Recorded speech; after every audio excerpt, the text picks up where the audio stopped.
पश्चिम महाराष्ट्राच्या आर्थिक भरभराटीला वसंतदादा शुगर इन्स्टिट्यूटचं पण योगदान होतं. त्यांच्यावर हे ऊस शास्त्रज्ञ सर्वांनी तिथच्या शेतकऱ्याला मार्गदर्शन करून त्यांचे आर्थिक विकास कैसे घडवायचं ऊस शेतीमधून त्यांनी मार्गदर्शन करून त्यांना सर्व प्रबोध केलाय. ते परिस्थिती आपल्या इथं आणायची आहे. पश्चिम महाराष्ट्राच्या आणि मराठवाड्याच्या पेक्षा पश्चिम महाराष्ट्राच्या जो वातावरण आहे ऊसाला पोषक आहेत. हापसे साहेब, आम्ही फार एक्स्ट्रीम क्लायमेटच्या एरियामध्ये आहे, तरी पण आमच्या इथे काही मागील काही आपलं सर्वांच्या मार्गदर्शनामुळे आहे या विभागामध्ये 60 टनाच्या वर ऊस उत्पादन घेणारे शेतकरी आमच्या जवळपास 50% आहेत. 80% पर्यंत एक 80 टन आणि त्यांच्यापेक्षा जास्ती एक 5% गेलेत आणि 100 टनापर्यंत आम्ही गेलेलेच काही लोक. पण आता स्थिती ऐसा आहे, आमच्या जो ॲव्हरेज होतं 20-25 टन हे आता आपण 40-45 पर्यंत आणलेलं आहे प्रति एकरी. आणि इथे 8 महिना पूर्ण आम्हाला ऊसाला पोषक वातावरण आहेत. 3 महिना उन्हाळ्यामध्ये आमच्या डिग्री 42-43 पासून सुरू होतो. मार्च, एप्रिल, मे, जूनचे एक 15 दिवस. त्यांच्यामुळे ऊसाला पोषक असलेलं वातावरण नसताना सुद्धा लोकांनी कष्ट करून 60, 65, 70 पर्यंत जातोय. आता तुमच्या मार्गदर्शनामध्ये हे 80 पासून 100 पर्यंत जायला पाहिजेत. आपण लोक हे सब प्रगल्भ लोक आहेत. आपण हे लोकांचे कल्याणच आपलं ध्येय समजून काम करतोय. म्हणूनच हे विभागामध्ये आधी उष्णता आणि आमच्याकडे नोव्हेंबर महिन्यामध्ये 8 डिग्रीच्या खाली जातो. त्यांच्यामुळं ते पण तो 4 महिना ऊस काही न करता फक्त जिवंत राहतो. तरी पण आमच्या इथच्या शेतकऱ्यांनी 60 टन 70 टन 80 टन घेतो. म्हणजे आपलं पश्चिम महाराष्ट्राच्या पोषक वातावरणाच्या तुलनेने आम्ही चांगलं घेतोय. याला कुठे आम्हाला अजून कैसा यांचे उत्पादन वाढवायचं आहे यांच्या बाबतीत आपलं मार्गदर्शन नक्कीच आमच्या शेतकरी बांधवांना लाभणार आहेत. आणि आपण पण इथं आल्याबद्दल आपल्याला पण मी स्वागत करतो. आणि आपल्याला सर्वांना ऊस एक ऐसा पिकं आहेत आणि माणसांच्या हातात लाखभर पैसा मिळवून एकरी देण्याचे एकच पिकं आहेत ऊस. बाकी सर्व पिकाला आपलं वातावरण अनुकूल नाही आहेत. आणि आपण हापसे सरांचे जो मार्गदर्शन असेल ते सर्व ध्यानपूर्वक ऐकून घ्यावे आणि ते आपलं ऊस शेतीमध्ये आपण प्रायोगिक तत्वामध्ये राबवावे. जेणेकरून आता आपण 60 टन आणि 70 टनाच्या ॲव्हरेज नाही 100 टनाचे उद्दिष्ट ठेवायचे आहे. आपण 50 टन आणि 60 टनामधून आपण 70-80 टनापर्यंत तरी येणार 1-2 वर्षामध्ये गेलं तरी नक्कीच सर्व खर्च होऊन शेतकऱ्यांच्या हातामध्ये किमान 1 से 1.5 लाख रुपये वाचेल. 1 से 1.5 लाख रुपये वाचवणं प्रति एकरी. आता काय शेतीचे क्षेत्रफळ वाढणार नाहीच आहेत आणि first floor, second floor, third floor म्हणण्याची शेती करता येत नाही.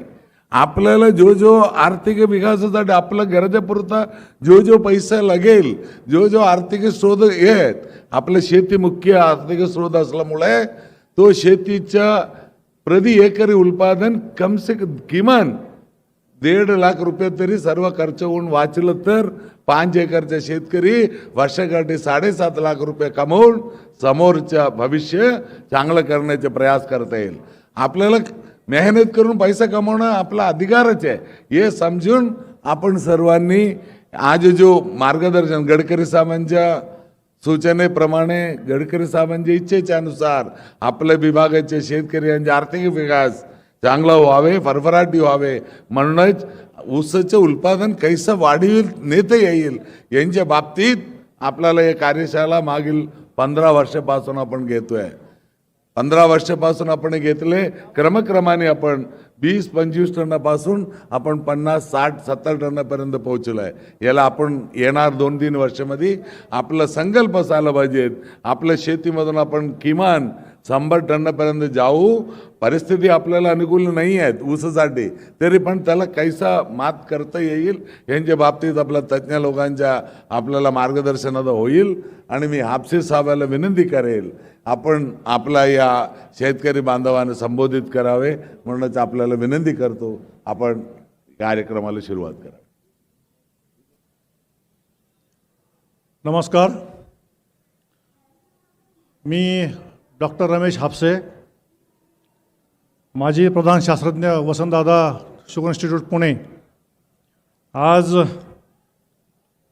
या ठिकाणी ॲग्रीव्हिजन यांच्यामार्फत मध्य भारतामधील भव्य मेळावा या ठिकाणी आयोजित केलेला आहे. त्यानिमित्तानं आज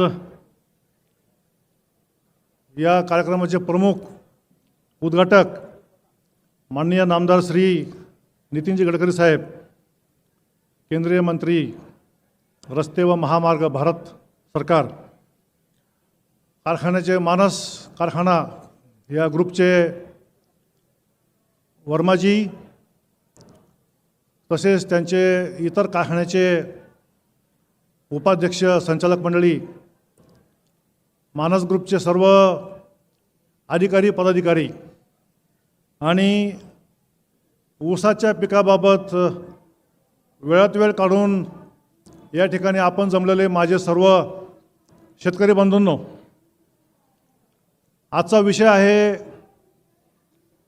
ऊसाचं जास्तीत जास्त उत्पादन घेणं. ऊसाचं जास्तीत जास्त उत्पादन घेणं म्हणजे काय की जे पश्चिम महाराष्ट्रामध्ये जी हवा कितीतरी वर्षापासून झालेली आहे, 100 टन एकरी. मंडळी, या पश्चिम महाराष्ट्रातल्या शेतकऱ्यांनी बहुतेकांनी 100 टनाच्या पुढे मजल मारली आहे. 150 टनापर्यंत मजल मारली, 160 टनापर्यंत गेले आहेत. त्याचे काही नावं मी तुम्हाला सांगेल, त्याचे फोटो पण दाखवील. परंतु आजच्या घडीला काही मंडळींनी 200 टन एकरी उत्पादन घ्यायचं ठरवलं आहे. त्याच्याकरता ते कार्यरत आहेत कोल्हापूर भागामधले. विचार करा की आपल्या भागातलं ऊसाचं उत्पादन, आत्ता वर्मा साहेबांनी सांगितल्याप्रमाणे आपलं आणि त्यांच्यामध्ये किती गॅप आहे, किती अंतर आहे.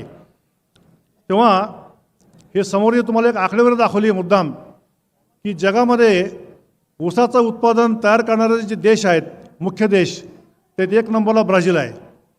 या ब्राझीलमध्ये जवळपास 22 ते 25% ऊस तयार होतो. 2 नंबर आपला आहे. 2 वर्षापूर्वी ब्राझीलला दुष्काळ पडला, त्यावेळेला आपण 1 नंबरला होतो.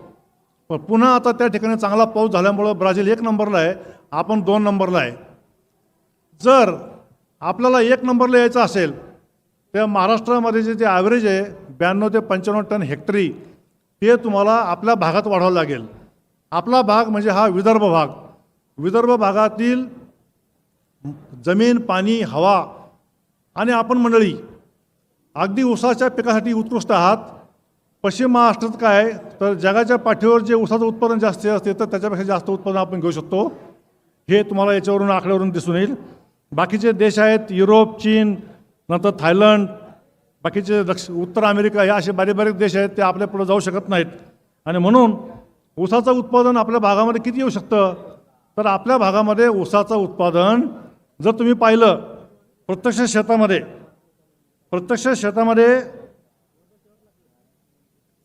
शेतामध्ये बघा 355 टन, म्हणजे जवळपास 390 टन हेक्टरी उत्पादन घेणारे काही शेतकरी आहेत.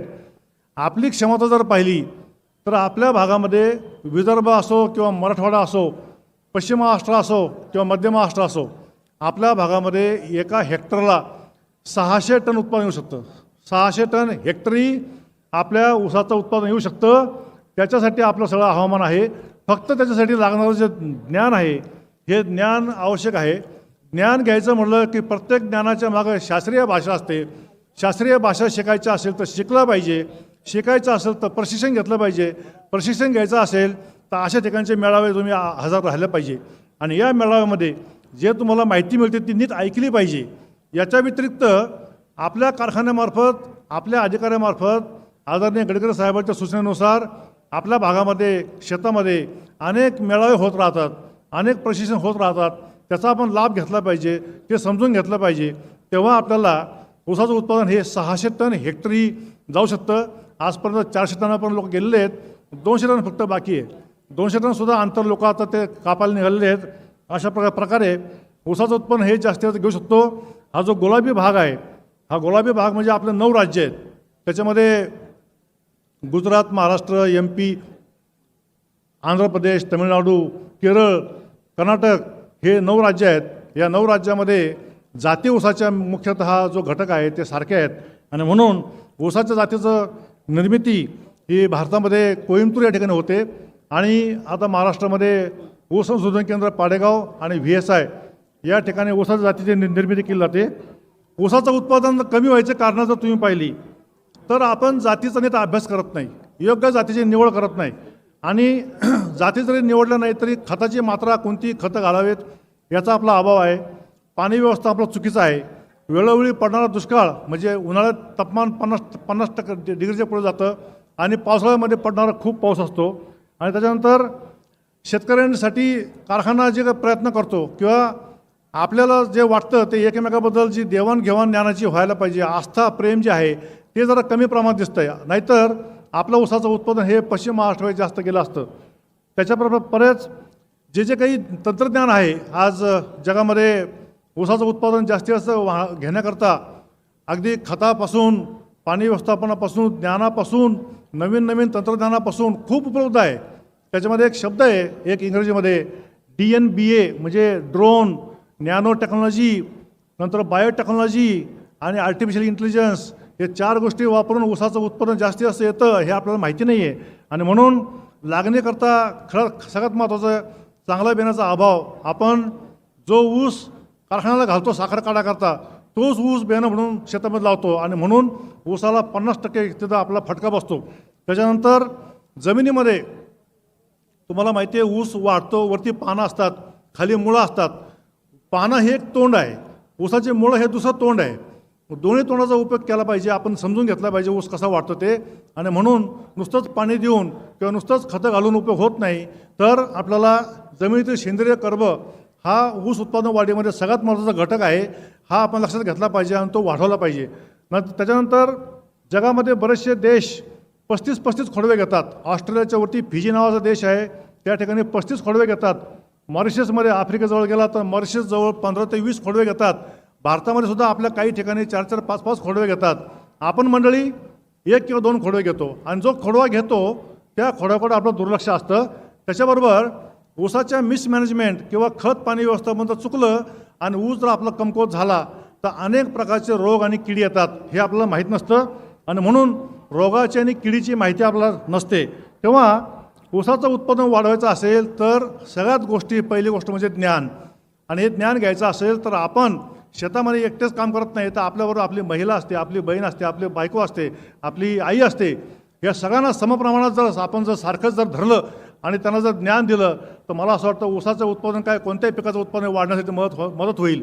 आणि म्हणून कारखाना स्थळावर किंवा तुमच्या गावागावात गटागटात शेतामध्ये स्त्री आणि पुरुष, माणूस आणि महिला यांच्यासाठी प्रशिक्षण दिलं पाहिजे, आपण ते घेतलं पाहिजे. वसंतदादा शगुन इन्स्टिट्यूटमध्ये गेल्या 25 वर्षापासून पहिली एक बॅच महिलांची असते. महिलांना जागा पुरत नाही एवढ्या महिला आमच्याकडे येतात. दरवर्षी 300 महिलांना आम्ही पहिली बॅच देतो. नंतर कोल्हापूर, मध्य महाराष्ट्र आणि उत्तर पूर्व महाराष्ट्र एक बॅच असते. अशा पद्धतीनं आम्ही त्या ठिकाणी प्रशिक्षण देतो. हे प्रशिक्षण आपले सुद्धा आपण हे दर महिन्याला घेतलं पाहिजे. त्याच्यानंतर आपले जे कारखान्याचे अधिकारी आहेत त्या अधिकाऱ्यांच्या हाताखाली जे नवीन स्टाफ असतो त्या प्रत्येक स्टाफला दर महिन्याला आपण ट्रेनिंग दिलं पाहिजे. त्याच्यानंतर गटागटामध्ये वेगवेगळे प्रयोग घेतले पाहिजे, त्याच्या स्पर्धा लावली पाहिजे आणि स्पर्धा लावून बक्षीस दिलं तर बघा आपलं उत्पन्न कसं वाढतं आणि ज्ञान घेऊन जर उत्पन्न वाढलं तर आपल्याला फायदा होतो. सगळ्यात महत्त्वाचे घटक ऊसाच्या उत्पन्नाबाबतीत मी तुम्हाला सांगितलं की जमिनीमध्ये सेंद्रिय कर्ब वाढलं पाहिजे. सेंद्रिय कर्ब वाढण्याकरता अनेक गोष्टी आहेत त्या तुम्हाला पुढे सांगेलच. दुसरी गोष्ट अशी की आपली जी लागणीची पद्धत आहे 1 मीटरमध्ये सरी पाडणं, तर जेवढं तुम्ही सरीचं अंतर वाढवाल 3.5 फुटापासून तर 4.5-5 फुटापर्यंत आता आपल्याला जास्तीचा फायदा होतो. प्रत्येक ऊसाचं वजन चांगलं तर वाढ चांगली होते आणि मध्ये आपलं आंतरपीक घेण्याकरता आपल्याला त्याची मदत होते. आणि म्हणून रुंद शेती करून शेती फायद्यात आणण्याकरता आपण जर प्रयत्न केला तर आपल्याला जास्त उत्पन्न मिळतं. प्रत्येक गटामध्ये ऊसाचं उत्पन्न घेण्याकरता सगळ्यात महत्त्वाचा घटक असेल तर ऊसाचं बेणं आहे. ऊसाचं बेणं तुम्हाला प्लॉट कुठे मिळणार नाहीत किंवा संशोधन केंद्रात तुम्ही जर बेणं आणलं एखादा ट्रक आणणार, एखाद्या 10 मुळे आणणार, परंतु आपल्या गावामध्ये आपल्या शेतामध्ये आपल्याला लागणारं बेणं जर आपण दरवर्षी तयार केलं तर आपल्याला ऊसाचं उत्पन्न वाढण्याकरता स्वतःचं बेणं असेल तर त्याचा फार उपयोग होतो. आपण जे ऊसाला खतं घालतो, बेणं देतो, लावतो, खत पाणी व्यवस्थापन करतो, याच्यामध्ये आपण एक गोष्ट सहज विसरतो, सूक्ष्म अन्नद्रव्य. सूक्ष्म अन्नद्रव्य कोणती आहेत, किती लागतात, फार थोडी प्रमाणात लागतात, ते आपल्याला माहिती नाही, त्याचा अभ्यास आपण केला पाहिजे. त्याच्यानंतर जी खतं आपण घालतो, रासायनिक खतं, जीवाणू खतं, ही रासायनिक खतं, सेंद्रिय खतं किंवा सूक्ष्मद्रव्य, ही सगळी खतं पचवण्याकरता जीवाणू खतं लागतात. आणि प्रत्येक खत पचवायला नत्र, स्फुरद, पालाश किंवा सल्फर किंवा गंधक या सगळ्या गोष्टीसाठी विरघळणारी जीवाणू खतं आहेत, ती जीवाणू खतं आपण घातली पाहिजेत, त्याचं महत्त्व पडून दिलं पाहिजे. आणि ते महत्त्व पडून दिलं तर आपल्या कारखान्याने सगळ्या प्रकारची इथं ते सगळं खतं ठेवलेली आहेत, स्टॉलवर पण ठेवलेली आहेत. ही सगळ्या प्रकारची खतं, चांगल्या प्रकारचे क्वालिटीचे खतं, चांगल्या क्वालिटीचे खतं, शुद्ध खतं, सगळ्या जगापेक्षा स्वस्त खतं ही आपल्याकडे निर्माण केली, पण आपल्याकडे याच्यात लक्ष नाही आहे. हे जर तुम्ही खतं घातली तर आपल्याला सूक्ष्मद्रव्य, जीवाणू खतं आणि सेंद्रिय शेतीचं जर महत्त्व कळलं तर ऊसाचं उत्पन्न वाढतं. कारखाना परिसरामध्ये प्रत्येक वेळेला दर महिन्याला जर हरकत नाही, पण असे शेतकरी मेळावे, चर्चासत्र घेतली पाहिजेत. याच्यामुळे याचा उपयोग काय होणार आहे की आपल्याला जर एकरी 100 टन उत्पन्न वाढवायचं असेल तर एक 10-12 गोष्टी केल्या पाहिजेत. हे तुम्हाला दिसतात बोर्डवरती. पहिली गोष्ट म्हणजे लागवड हंगाम. लागवड हंगाम कोणता निवडावा हे महत्त्वाचं आहे. 2 नंबर, ज्या मातीमध्ये आपण वरच्यावर पिकं घेतो त्याची माती परीक्षण केलं पाहिजे. तर त्या मातीमध्ये काय कमी आहे, काय जास्त आहे हे आपल्याला कळलं पाहिजे आणि त्यानुसार खताचं व्यवस्थापन केलं पाहिजे. हे माती परीक्षण झाल्यानंतर मग पूर्व मशागत किती करावी, कशी करावी, आडी उभी नांगर, खोल नांगरट केली पाहिजे सऱ्या पाडण्यापूर्वी, हे आपण केलं पाहिजे. ऊसाच्या जाती कुठल्या कुठल्या याची माहिती घेतली पाहिजे. जुन्या जाती, नवीन जाती खूप येत राहतात, याची माहिती आपल्याला असली पाहिजे. आणि माहिती नुसती असून उपयोग नाही, तर त्या जातीचा प्युअर बेणं आपल्याला माहीत पाहिजे. आणि म्हणून बेणं प्लॉट पाहायला पाहिजे. बेणे प्लॉट बाहेरून न पाहता आतून पाहायला पाहिजे. चांगलं बेणं, शुद्ध बेणं हे निवडलं पाहिजे. जास्त उत्पादन देणार जातीचं तुम्ही बेणं हे निवडलं पाहिजे. बेणं आणल्यानंतर आपण बेणे प्रक्रिया करत नाही. बेणे प्रक्रिया केल्याशिवाय बेणं लावायचं नाही. जसं आपण सकाळी उठल्यानंतर देवपूजा करतो, दररोज देवपूजा करतो, तसं प्रत्येक ऊसाचं कांडं शेतात दाबण्यापूर्वी तुम्हाला त्याची बेणे प्रक्रिया करावी लागते. कारण ते बेण्याच्या याच्यावरती बरेच कीड रोग असते, आपल्याला दिसत नाही, आणि म्हणून बेणे प्रक्रिया केली पाहिजे. ऊसाची लागवड कशी करायची हे महत्त्वाचं आहे. 7वा मुद्दा, ऊसाची लागवड 2 डोळा परत करता का 3 डोळा परत करता का 1 डोळा परत करता, रोपं लावून करता, हे आपल्याला हे पाहिलं पाहिजे. खत मात्रा, कोणते कोणते खतं केव्हा किती घातली पाहिजे याचा अभ्यास आपण केला पाहिजे. गवत काढायचं का ठेवायचं. पूर्वी जे म्हणत होते तण खाई धन, पण आता तण देई धन. आपल्याला जर गवत वाढलं असेल तर खुरपायच्या ऐवजी छोट्या ट्रॅक्टरने, रोटावेटरने आपल्याला गवत हे भुगा करून शेतामध्ये खत म्हणून घालता येतं. सगळ्यात महत्त्वाची गोष्ट अशी आहे की ऊस हे जिवंत पीक आहे, जीव आहे, त्याला पाणी लागतं, प्रत्येक जीवाला पाणी लागतं. पाणी व्यवस्थापन हे ऊसाच्या पिकात फार महत्त्वाचं आहे आणि हे पाणी व्यवस्थापन समजून घेतलं पाहिजे. फार अवघड काही नाही, पण सोपं आहे. फक्त केलं तर होईल, अदरवाईज शक्य नाही. नंतर ऊस पाणी दिल्यानंतर ऊसाच्या पिकामध्ये आंतरपीक कुठले केले पाहिजे. आंतर मशागत म्हणजे बाळबांधणी, मुठी बांधणी कधी करावी, का करावी हे समजलं पाहिजे. त्याच्यानंतर जीच खतं आपण जमिनीमधून घालतो, जमिनीमधून खतं घालायच्या ऐवजी परदेशात जर पाहिलं तर हजारो लाखो क्षेत्र ऊसाचं असतं. त्याच्यामुळं ते ड्रोन किंवा मोठमोठे ड्रोन त्या ठिकाणी असतात, त्याच्याने ते फवारणी करतात. 8-8 दिवसांनी वेगवेगळ्या फवारण्या चालू असतात. म्हणून आपल्या भागामध्ये खत वाया घालण्यापेक्षा जर ऊसाची फवारणी केली तर त्या फवारण्या कोणत्या आहेत, त्याला कोणते खतं आहेत ते सुद्धा माहिती तुम्हाला पुढची घेतली पाहिजे. अनेक प्रकारचे रोग, कीड आहेत, माहीत नसतं. रोगाला कीड म्हणतो, किडाला रोग म्हणतो, त्याचं व्यवस्थापन करायचं काय आपल्याला माहीत नसतं. आणि म्हणून कीड रोग व्यवस्थापन हे फार महत्त्वाचं आहे. त्याच्यानंतर जे ऊस पीक गेल्यानंतर बरीचशी मंडळी खोडव्याकडे दुर्लक्ष करतात. 5-5 खोडवे आपल्याला कोणत्याही पिकाचे घेता आले पाहिजेत आणि म्हणून आपल्याला खोडवा व्यवस्थापन समजून घेतलं पाहिजे. आता हे सगळं करत असताना लागणारे खोडवे, अनेक खोडवे याच्या वाढीकरता सेंद्रिय कर्म म्हणून कारखान्याने हे जे समृद्ध तुमचं खताचं नाव काय, भूसुरक्षा ही जी आहे, तुम्हाला लागणीच्या वेळेस 10 बॅगा घाला आणि मोठ्या भरण्याच्या वेळेस 10 बॅग घाला. एका एकरला 1 टन लागतं, हे कमीत कमी झालं आहे. एका एकरला 1 टन लागतं असा अर्थ नाही की एका एकरला 1च टन घालायचं. जास्त घातलं जास्त चांगलं, कारण याच्यापासून कोणत्या प्रकारचा धोका नाही, साईड इफेक्ट नाही. जेवढं जास्त घालाल तितकं उत्पन्न जास्त वाढतं. आणि म्हणून सगळ्यात स्वस्त चांगलं प्युअर खत हे सूक्ष्मद्रव्य आहेत, जीवाणू खतं वेगवेगळ्या प्रकारची या ठिकाणी ठेवलेली आहेत. ही स्वस्त आहेत, चांगली आहे, गॅरंटेड आहे. शास्त्रज्ञांच्या मार्गदर्शनाखाली कारखान्याने प्रयत्न करून हे खतं आपल्याकडे तयार केली आहेत, याचा आपण वापर केला पाहिजे. आणि शेवटी आपलं तर स्वस्त खत जे आहे ते गोमूत्र, गाईचं शेण याच्यापासून तयार केलेलं जीवामृत हे कसं तयार करायचं आणि केव्हा फवारायचं हे तुम्हाला ही माहिती. अशा प्रकारे ऊसाचं उत्पादन जर 100 टनाच्या पुढे जायचं असेल तर या 10 ते 12 गोष्टी ज्या आहेत, 15 गोष्टी आहेत, ह्या तुम्ही पाळल्या पाहिजेत. हे आपण थोडक्यात एक करून बघूया. याच्यामध्ये मी तुम्हाला सांगितल्याप्रमाणे महाराष्ट्रामध्ये असे ऊसाचं उत्पादन घेणारे हजारो शेतकरी आहेत की ज्यांनी 100 टनाच्या पुढे उत्पन्न घेतलं आहे, परंतु ज्यांनी आमच्या संस्थेचं किंवा शासनाचे मानकरी ठरले आहेत, ज्यांनी जास्तीत जास्त बक्षीस घेतलं आहे, त्याच्यामध्ये बघा एक शेतकरी आहे पूर्व हंगामामधला 9632 व्हरायटी आहे, त्याचं उत्पादन आलं हेक्टरला 399 टन, हेक्टरी 399 टन म्हणजे एकरला 160 टन जवळपास 160 टन एकरी तो माणूस आहे, शेतकरी आहे. त्याचं नाव आहे प्रकाश विलास जाधव, औरबाड, तालुका शिरोळ, जिल्हा कोल्हापूर. या भागातल्या शेतकऱ्यांनी आता 200 टनाचा त्याचा प्रयोग चालू आहे. 200 टनाचा प्रयोग घेत असताना त्यांनी 10 एकर लावलेलं नाही, फक्त 5 एकरवर घेतलेलं आहे. आपल्याकडे क्षेत्र जास्त आहे, आपल्याकडे कमीत कमी ऊस लावायचा 10 एकर, जास्तीत जास्त 50 एकर. पश्चिम महाराष्ट्रात शेतकरी पाहिले कमीत कमी 10 एकर आहे, जास्तीत जास्त 25 एकर आहे. 25 एकराच्या पुढे मॅनेज होत नाही, लेबर मिळत नाही, माणसं मिळत नाही, खत वापर पाणी व्यवस्थापन होत नाही. आणि म्हणून ऊसाचं क्षेत्र कमीत कमी आणि जास्तीत जास्त तंत्रज्ञान वापरून जर केलं तर आपल्याला फायदा होतो. आणि म्हणून आपल्या भागामध्ये मगाशी वर्माजींनी सांगितलं की 25 टनाचं लोक 40 टनापर्यंत पोहोचले, पण 40 टन जर झालं तर हेक्टरी 100 टन झालं. 100 टन कुठं आणि हे 399 टन कुठं बघा, 300 टनाचा फरक आहे. आपल्या भागातसुद्धा वातावरण चांगलं आहे, जमीन खूप चांगली आहे. जगाच्या पाठीवर एक देश आहे, त्या देशामध्ये सगळा वाळवंट आहे. कुठला देश आहे तो? इस्रायल. इस्रायलच्या देशामध्ये सगळ्या वाळवंटामध्ये आपल्याला जसं इस्रायल जाण्यापेक्षा आपलं राजस्थानमध्ये जावा. राजस्थानमध्ये सुद्धा मुक्तेश्वरला, पाकिस्तानच्या बॉर्डरच्या मुक्तेश्वर गाव आहे, त्या ठिकाणी वाळवंटामध्ये माती खत तयार करून त्यांनी जमीन तयार केली आणि त्या ठिकाणी फळबागा निर्माण केल्या आहेत. ऊसासारखं पीक त्या ठिकाणी नाही आहे, परंतु इस्रायलला मोठमोठ्या फळबागा आहेत, अर्धा किलोचे फळं त्या ठिकाणी आहेत आणि ते आंतरराष्ट्रीय मार्केटमध्ये जातात. तेव्हा आपलं तर वाळवंट नाही आहे, आपली माती आहे. मातीमध्ये फक्त माती आहे, ही जमीन आहे. ही जमीन कालांतराने तयार झाली आहे, खडकाची माती तयार झाली आहे. पण या मातीमध्ये जे आपल्याला ऊसाच्या वाढीकरता आणून लागतात त्याचा भरपूर जर तुम्ही साठा केला, जसं जणू काय आपण बँकेमध्ये आपले पैसे ठेवतो, बँकेमध्ये पैसे ठेवल्यानंतर त्या बँकेतून आपल्याला व्याज मिळतं, तसं हे पिकासाठी पीक मिळणं हे व्याज आहे. आणि म्हणून जमिनीमध्ये तुम्ही जेवढं सेंद्रिय खत घालाल, सेंद्रिय खत नंबर 1 प्रकारचा बेस, नंबर 1 प्रकारचा पाया.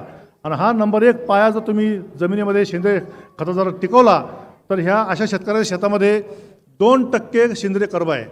आज तुमची जर माती तपासली तर मातीत तपासल्यावर तुमच्या शेतामध्ये फक्त 0.10 ते 0.20% सेंद्रिय कर्ब आहे. सेंद्रिय कर्ब 0.20% म्हणजे एका टनाला फक्त 2 किलो आहे. 20 किलो पाहिजे, 40 किलो पाहिजे. हे एका टनाला 40 किलो तुमचं खत हे सेंद्रिय खत पाहिजे, हे नाही आहे.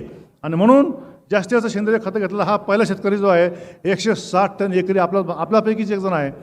दुसरा शेतकरी आहे तो सांगलीचा आहे, त्याच्यामध्ये जी महिला आहे सजूबाई पांडुरंग पाटील, तिचं एका एकरला उत्पादन आहे 9632चं 148 टन एकरी. एकरी 148 टन म्हणजे 372 टन हेक्टरी. हे असे आकडे आहेत, मोठमोठे बक्षिसाचे मानकरी आहेत. तिसरा शेतकरी आहे अण्णासाहेब खुरपे, हा कोल्हापूरचा आहे, शरद कारखान्याचा आहे. त्याचं सुद्धा ऊसाचं उत्पादन हे 148.572 किलो आलेलं आहे. चौथा शेतकरी आहे विजय काकासाहेब चव्हाण, हा सांगलीचा शेतकरी आहे, राजाराम बाबू कारखाना शेतकरी आहे, 143 टन एकरी उत्पादन आलेलं आहे. त्याच्यानंतरचा शेतकरी आहे तो कोल्हापूरचा वारण्याचा आहे, त्याचं 9632चं ऊसाचं उत्पादन 140 टनापर्यंत आलेलं आहे. आणि आपल्या भागामध्ये लातूर जिल्ह्यामध्ये विलास कारखान्याचा शेतकरी आहे, त्याचं ऊसाचं उत्पादन 128 टन हे 8005 चाललेलं आहे. म्हणजे ह्या आकड्यावरून असा अर्थ होतो की आत्तापर्यंत ज्या ज्या शेतकऱ्यांनी बक्षिसं मिळवली त्या बक्षिसं मिळवण्यामध्ये व्हरायटी नंबर 1 होती 9632. म्हणून 9632 आपल्या भागाकरता सुद्धा चांगली आहे. गुजरात, मध्य प्रदेश, महाराष्ट्र, आंध्रपासून खाली जे राज्य आहेत या सगळ्या राज्याकरता 1 नंबरची व्हरायटी आज असेल 35 वर्षापासून तर ती को 9632. म्हणून 8632 व्हरायटी तुमच्या भागात नंबर 1 आहे. नंबर 2 जी आहे ती VSI 8005. अशा प्रकारे VSI 8005 ही जी व्हरायटी आहे हिचा जनक मी स्वतः आहे. आणि म्हणून पश्चिम महाराष्ट्रामध्ये, उत्तर पूर्व महाराष्ट्रामध्ये म्हणजे खानदेश, मराठवाडा आणि विदर्भ या भागातील काही कारखान्याच्या कार्यक्षेत्रामध्ये VSI 8005चं क्षेत्र हे 100% आहे. जातीची माहिती तुम्हाला पुढच्या वेळेस सांगतो. अशा पद्धतीनं हे काही शेतकरी आहेत यांचे फोटो बघा ऊसाचे, ज्याला ऊसाची तोडणी झाली. ऊसाची तोडणी 9632 जरी असली तर 14 ते 15 महिन्याच्या खाली तोडणी झालेली नाही. कोणत्या प्रकारच्या ऊसाची तोडणी, बहुतेकांचा पूर्व हंगामी ऊस आहे. आठसालीला आम्ही बक्षीस देत नाही, कारण आठसाली हंगाम फक्त पश्चिम महाराष्ट्रामध्ये आहे आणि इकडं तुमच्याकडे आता लागण झाली आहे जवळपास 10 ते 15%, 25% पण काही ठिकाणी नागपूर भागामध्ये, विदर्भामध्ये आठसाली लागून आहे. मध्य महाराष्ट्रामध्ये किंवा जे खानदेशमध्ये अडचणी नसल्यामुळं आम्ही तर बक्षीस घेत नाही. आणि म्हणून हे जे आकडे तुम्हाला सांगितले 160 टन एकरी, हे फक्त पूर्व हंगामामधले आहेत. अडचणीमधले आकडे 200 टन पण जाऊ शकतात. आणि म्हणून हे पूर्व हंगामामधला ऊस आहे. सुरेश कबाडे म्हणून या सांगलीचे. त्याच्यानंतर हा शेतकरी आहे. हे बघा, हे 2-3 शेतकऱ्यांचे तुम्हाला मी फोटो दाखवतो. अशा प्रकारचे जे ऊस त्यांच्या शेतामध्ये मिळालेले आहेत आणि हे बक्षिसाचे मानकरी ठरलेले आहेत. म्हणून ऊसाच्या जास्त उत्पादन देणाऱ्या जातीचा आपण अभ्यास केला पाहिजे. त्याच्यामध्ये ही जी नंबर 1 जात आहे, तुमच्याकडे फोटो त्याच्या शेतामध्ये बघा तुम्ही, 8, 9, 10 महिन्यापर्यंत आपल्या शेतामध्ये असा ऊस असला पाहिजे. लांब कांड्या, जाड कांड्या, प्रत्येक फुटाचा ऊस झाला पाहिजे. आणि म्हणून ही 8632 व्हरायटी 1996 साली महाराष्ट्रात प्रसारित झाली. अजून ती जवळपास 50% क्षेत्रामध्ये आहे. म्हणजे ह्या जातीला मरण नाही. जास्तीत जास्त फुटवे येतात. खोडवाला हे 1 नंबर आहे. खोडवाला फुटे चांगले येतात. आणि म्हणून 5-5 खोडेसुद्धा ह्या 8632 घेतात. बऱ्याचशा भागामध्ये ह्या 8632 तुरासुद्धा येत नाही. चांगला ऊस वाढला तर तो पडतो. मग अशी 8632 व्हरायटी आहे. त्याच्यानंतर तिच्यापासून पूर्वीच याला नाव कोएम 88-121, अगदी 86-032 सारखी दिसणारी व्हरायटी आपल्या भागामध्ये पसरलेली आहे. आणि बऱ्याचशा मंडळींनी 86-032 म्हणून ही कोएम 88-121, तिला 3 नावं आहेत. कोएम 88-121, तिलाच नाव आहे कोएम 7714, आणि अजून एक नाव आहे कृष्णा. हे कृष्णा नावाच्या व्हरायटीनी तुमच्या 86-032ची जागा घेतलेली आहे. आणि म्हणून बऱ्याचशा ठिकाणी ऊस 86-032चा समजून नोंद केलेली आहे, पण तो ऊस जाड बारीक आहे, तो कृष्णा आहे. म्हणून चांगल्या ठिकाणचं बेणं तुम्हाला तुमचे कारखान्याचे अधिकारी किंवा कारखान्याचा बेणेमाळा आहे किंवा VSIने तुमच्या नागपूरजवळ एक संशोधन केंद्र काढलं आहे खास बेण्याकरता, त्या ठिकाणून बेणं आणावं, प्युअर जातीचं बेणं आणावं आणि आपला बेणेमाळा स्वतः तयार करावा. आणि प्युअर व्हरायटीचा असेल तर आपलं ऊसाचे उत्पन्नाचे आकडे चांगले मिळतात आणि वजन चांगलं येतं, साखर चांगली येते, आपल्याला भाव चांगला मिळतो. आणि म्हणून जात ही शुद्ध आणि खरी जात आहे हे स्वतः जाऊन प्लॉट पाहिल्याशिवाय बेणं आणू नये. त्याच्यानंतर न पडणारी व्हरायटी पूर्वी VSI 5805 ही चाचण्या घेऊन तुमच्या भागामध्ये ही वैनगंगा कारखाना किंवा तुमच्या पूर्ती कारखान्याच्या कार्यक्षेत्रामध्ये घेतलेली जे प्लॉट आहेत त्याच्यावरून ही व्हरायटी प्रसारित झाली महाराष्ट्राकरता, न पडणारी व्हरायटी म्हणून. त्याच्यानंतर पश्चिम महाराष्ट्रामध्ये तुम्हाला माहिती आहे सह्याद्रीच्या पर्वताच्या रांगा आहेत आणि त्या भागात सगळे धरणं आहेत. धरणाचे उगम त्या ठिकाणी आहेत. नदीचं पाणी, डॅमचं पाणी आणि पाटपाणी भरपूर असल्यामुळे जमिनी जास्त पाण्यामुळे खराब झाल्या. जास्त पाणी वापरल्यामुळे जमीन खराब झाल्या. त्या खराब जमिनीमध्ये गवतसुद्धा येत नाही. अशा जमिनीमध्ये ही कोएम 0265 येते. आणि म्हणून खराब जमिनीकरता फक्त 265 आहे, चांगल्या जमिनीकरता नाही. 265चं पक्वता वय म्हणजे त्याच्यात साखर साठवायची ती ताकद आहे, अनुवंशिक गुण आहे. तो अनुवंशिक गुण 16 महिन्याच्या आत नाही. म्हणून जोपर्यंत 265 तुम्ही कधी लावला, तोडणीचं वय 16 महिन्याच्या आत नाही, हे लक्षात घ्या. नाहीतर आपण म्हणले काय करतो, कारखान्याच्या मागं लागतो, 10-12 कांडाचा ऊस झाला का आमचा ऊस न्या म्हणतो, किंवा शेजारच्या तोडात तोडणी आली की आमचा तोडून घ्या असं म्हणतो, आग्रह धरतो. तसं काही करू नका. जेवढा ऊसाला तोडणीला उशीर होईल तेवढा आपला फायदा राहील. तो फायदा कसा राहील हे तुम्हाला पुढच्या भागात सांगतो. तेव्हा 265चं तोडणीचं वय तुमच्या भागामध्ये 16 महिन्याच्या आत नाही. पश्चिम महाराष्ट्रामध्ये जर तुम्ही पाहिलं ज्या ज्या ठिकाणी 265 आहे त्या ठिकाणी तोडणीचं वय 21 महिने. कुठल्या कारखान्याला फोन करून विचारा, 21 महिन्याच्या आत आडसालीचा ऊस 265चा तोडीत नाही. म्हणून आपल्या भागात 265 जर कोणी लावला असेल तर त्यांनी लवकर तोडायचा आग्रह धरू नये ही विनंती आहे. त्याच्यानंतर न पडणाऱ्या व्हरायटीचा आग्रह आपण धरला होता, म्हणून माझ्याकडून ती व्हरायटी निघाली VSI 03-102, तिला आपण 3102 म्हणतो. ही व्हरायटी पडत नाही. तुमच्या यवतमाळ भागामध्ये डेक्कन शुगर कारखाना आहे, त्या भागात, जामणी भागात, बऱ्याच ठिकाणी नांदेड जिल्ह्यामध्ये किंवा ज्या ज्या ठिकाणी रानडुकरं आहेत, कोले आहेत, घुशी आहेत, उंदरं आहेत, त्या ठिकाणी न पडणारा व्हरायटी म्हणून ही 03-102 लावलेली आहे. हिला तुरा येत नाही. कोल्हापूर भागामध्ये विशेषतः ज्या भागात जास्त पाऊस पडतो तिथंसुद्धा ही लावलेली आहे. आपल्या भागातसुद्धा वैनगंगा कारखान्यामध्ये हिचं चांगला प्लॉट आलेले आहेत. आणि म्हणून न पडणारी सरळ उभं राहणारीचा फायदा असा आहे की आज ना उद्या 100% ऊस यंत्रणेने लावायचा आणि 100% ऊस यंत्रणेने तोडायचा. याच्याकरता उभा राहणारा ऊस हा VSI 03-102 आहे. याची लागण आपल्या प्रमाणात मोठ्या प्रमाणात व्हायला पाहिजे.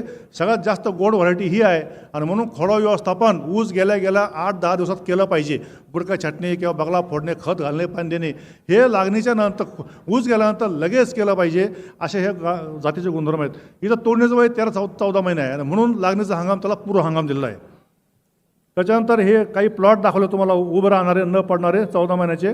त्याच्यानंतर ही एक व्हरायटी आहे 265 पासून तयार केलेली पाडेगावने, MS 10,001.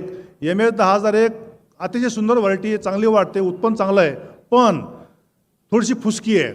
त्याला हाताने ऊस मोडतो, रानडुकरं असतील तर ते जास्त नाजूक करतात, कोल्हे त्याला लवकर लागतात, उंदरं किंवा गावाजवळ प्लॉट असेल तर ऊस मोडून खातात. मऊ ऊस आहे, साखर चांगली, उत्पन्न चांगलं आहे, फळं चांगला येतो. पण काही भागामध्ये जर लवणामध्ये प्लॉट असेल लवणामध्ये तर याला तुरा येतो. तुरा आला की कांडे येत नाही, उत्पन्न कमी येतं. आणि म्हणून जिथे जिथे डुकराचा किंवा वन्य जनावराचा त्रास असेल तिथं MS 10,001 जरा कमी लावा. त्याच्यानंतर ही अशी कमी त्याच्यात तुरा फायबर असल्यामुळे ती पडते वाऱ्याने लगेच. त्याच्यानंतर मी एक ऊसाची व्हरायटी शोधून काढली. VSIचं एक संशोधन केंद्र आहे आंबोलीला, कोल्हापूरच्या पुढे 100 किलोमीटर गोव्याला जाताना त्या ठिकाणी ही व्हरायटीचा उगम झाला आहे. तिचं नाव आहे VSI 8005. VSI 8005 जर तुम्ही गुजरातमध्ये गेला तर तिचं नाव आहे 12-12-1 किंवा कर्नाटक आंध्रामध्ये गेला तर 9 राज्याकरता ह्या जातीचं नाव हे 12-12-1 किंवा आपल्या महाराष्ट्राकरता VSI 8005. या जातीचं गुणधर्म असे आहेत की ती पूर्ण हंगामीकरता शिफारस केली आहे. सप्टेंबरपासून तर जानेवारीपर्यंत लावता येतो. आणि ऊसाची कांडी ही जर चांगलं खत व्यवस्थापन केलं, पाणी व्यवस्थापन केलं आणि दररोज जर तुम्ही फवारे किंवा तुमच्या ज्या याच्यापासून लक्ष दिलं ऊसाकडे तर ऊसाची कांडीची लांबी, एका कांडीची लांबी एकसारखी खालपासून वरपर्यंत 11 इंचापासून 1 फुटापर्यंत येते. म्हणजे आपल्याला जे महत्त्वाचं गोडाऊन पाहिजे, कांडी लांब जाड, ती ह्या ऊसामध्ये आहे. याच्यामध्ये फायबरचं प्रमाण म्हणजे चोथरा जर थोडा कडक आहे, 1.5% फायबर जास्त असल्यामुळं त्याला उंदरं किंवा घुशी किंवा कोल्हे किंवा त्याला डुकरं खात नाहीत. आणि म्हणून डुकराने न खाणारी VSI 8005 ही व्हरायटी तुमच्या या उत्तर पूर्व महाराष्ट्रामध्ये काही कारखान्याच्या क्षेत्रामध्ये 100% क्षेत्र आहे. उदाहरणार्थ जालना घ्या किंवा बीड जिल्हा घ्या, त्या ठिकाणी 100% ही 8005 आहे. साखर चांगली आहे, फळं चांगली आहे. हिचं वैशिष्ट्य असं आहे की हिचं पान 8 फुटापर्यंत लांब आहे. पानाची लांबी जास्त असल्यामुळं कांडी वाढत राहते. जोपर्यंत पान हिरवं तोपर्यंत कांडी वाढत राहते. आणि उन्हाळ्यामध्ये तुमच्या भागामध्ये समजा 50 डिग्रीच्या पुढे टेम्परेचर तापमान जरी गेलं तरी हिची कांडी पोकळ पडत नाही, कांडी आपरी होत नाही, ऊस पिवळा पडत नाही. म्हणून कमी पाण्यामध्ये जास्तीत जास्त उत्पादन देण्याचा गुणधर्म या VSI 8005 मध्ये आहे. आणि म्हणून ह्या महाराष्ट्रासह गुजरात, मध्य प्रदेश ह्या 9 राज्यामध्ये हिचं जास्तीत जास्त क्षेत्र आपल्या महाराष्ट्राच्या भोवती आहे. हे बघा, ती कांडीचा तुम्ही पाहिली तर खालपासूनच कांडी ते वरच्या कांड्या सगळ्याच्या लांबलचक आहे. असे थापचे थाप हा ऊस पडत नाही. म्हणजे पैलवान जसा हारल्यानंतर पाठ टेकतो तसा हा पडत नाही, पडतो तर पुन्हा उठतो, तुरा येत नाही. हिरवा पिवळसरचा रंग आहे, पानाचा रंग एकदम हिरवा नाही, थोडासा पिवळसर रंग आहे. त्याचा तो अनुवंशिक गुण आहे. आपलं वाटतं युरिया कमी पडला काय म्हणून लोक युरिया घालतात. जास्त युरिया घातला तर मग त्या युरिया त्या पांगशामधून बाहेर येतो, डोळे फुटतात. आणि म्हणून जेवढे खत दिली आहे तेवढंच खत मात्र घातली पाहिजे. ही ऊसाची कांडी मुद्दाम तुम्हाला दाखवली, वरची खालची. त्याच्यानंतर एक नवीन व्हरायटी शोधून काढली मी. VSI तो बाहेर पडायच्या आधी ती प्रसारित झालेली आहे. ती व्हरायटी काढली आहे 8632 ही आई वापरून. तर को 8632 पासून तयार केलेली नवीन व्हरायटी को VSI 18121 असं तिचं नाव आहे. तुमच्या स्टॉलवर लावलेली आहे. परंतु तुम्ही जर VSIच्या फार्मवर जाऊन पाहिली तर सगळ्यात जास्त जाडी ऊसाची ही 18121ची आहे. जबरदस्त जाडी आहे, न पडणारे ऊस आहे, जाड पान आहे, रुंद पान आहे.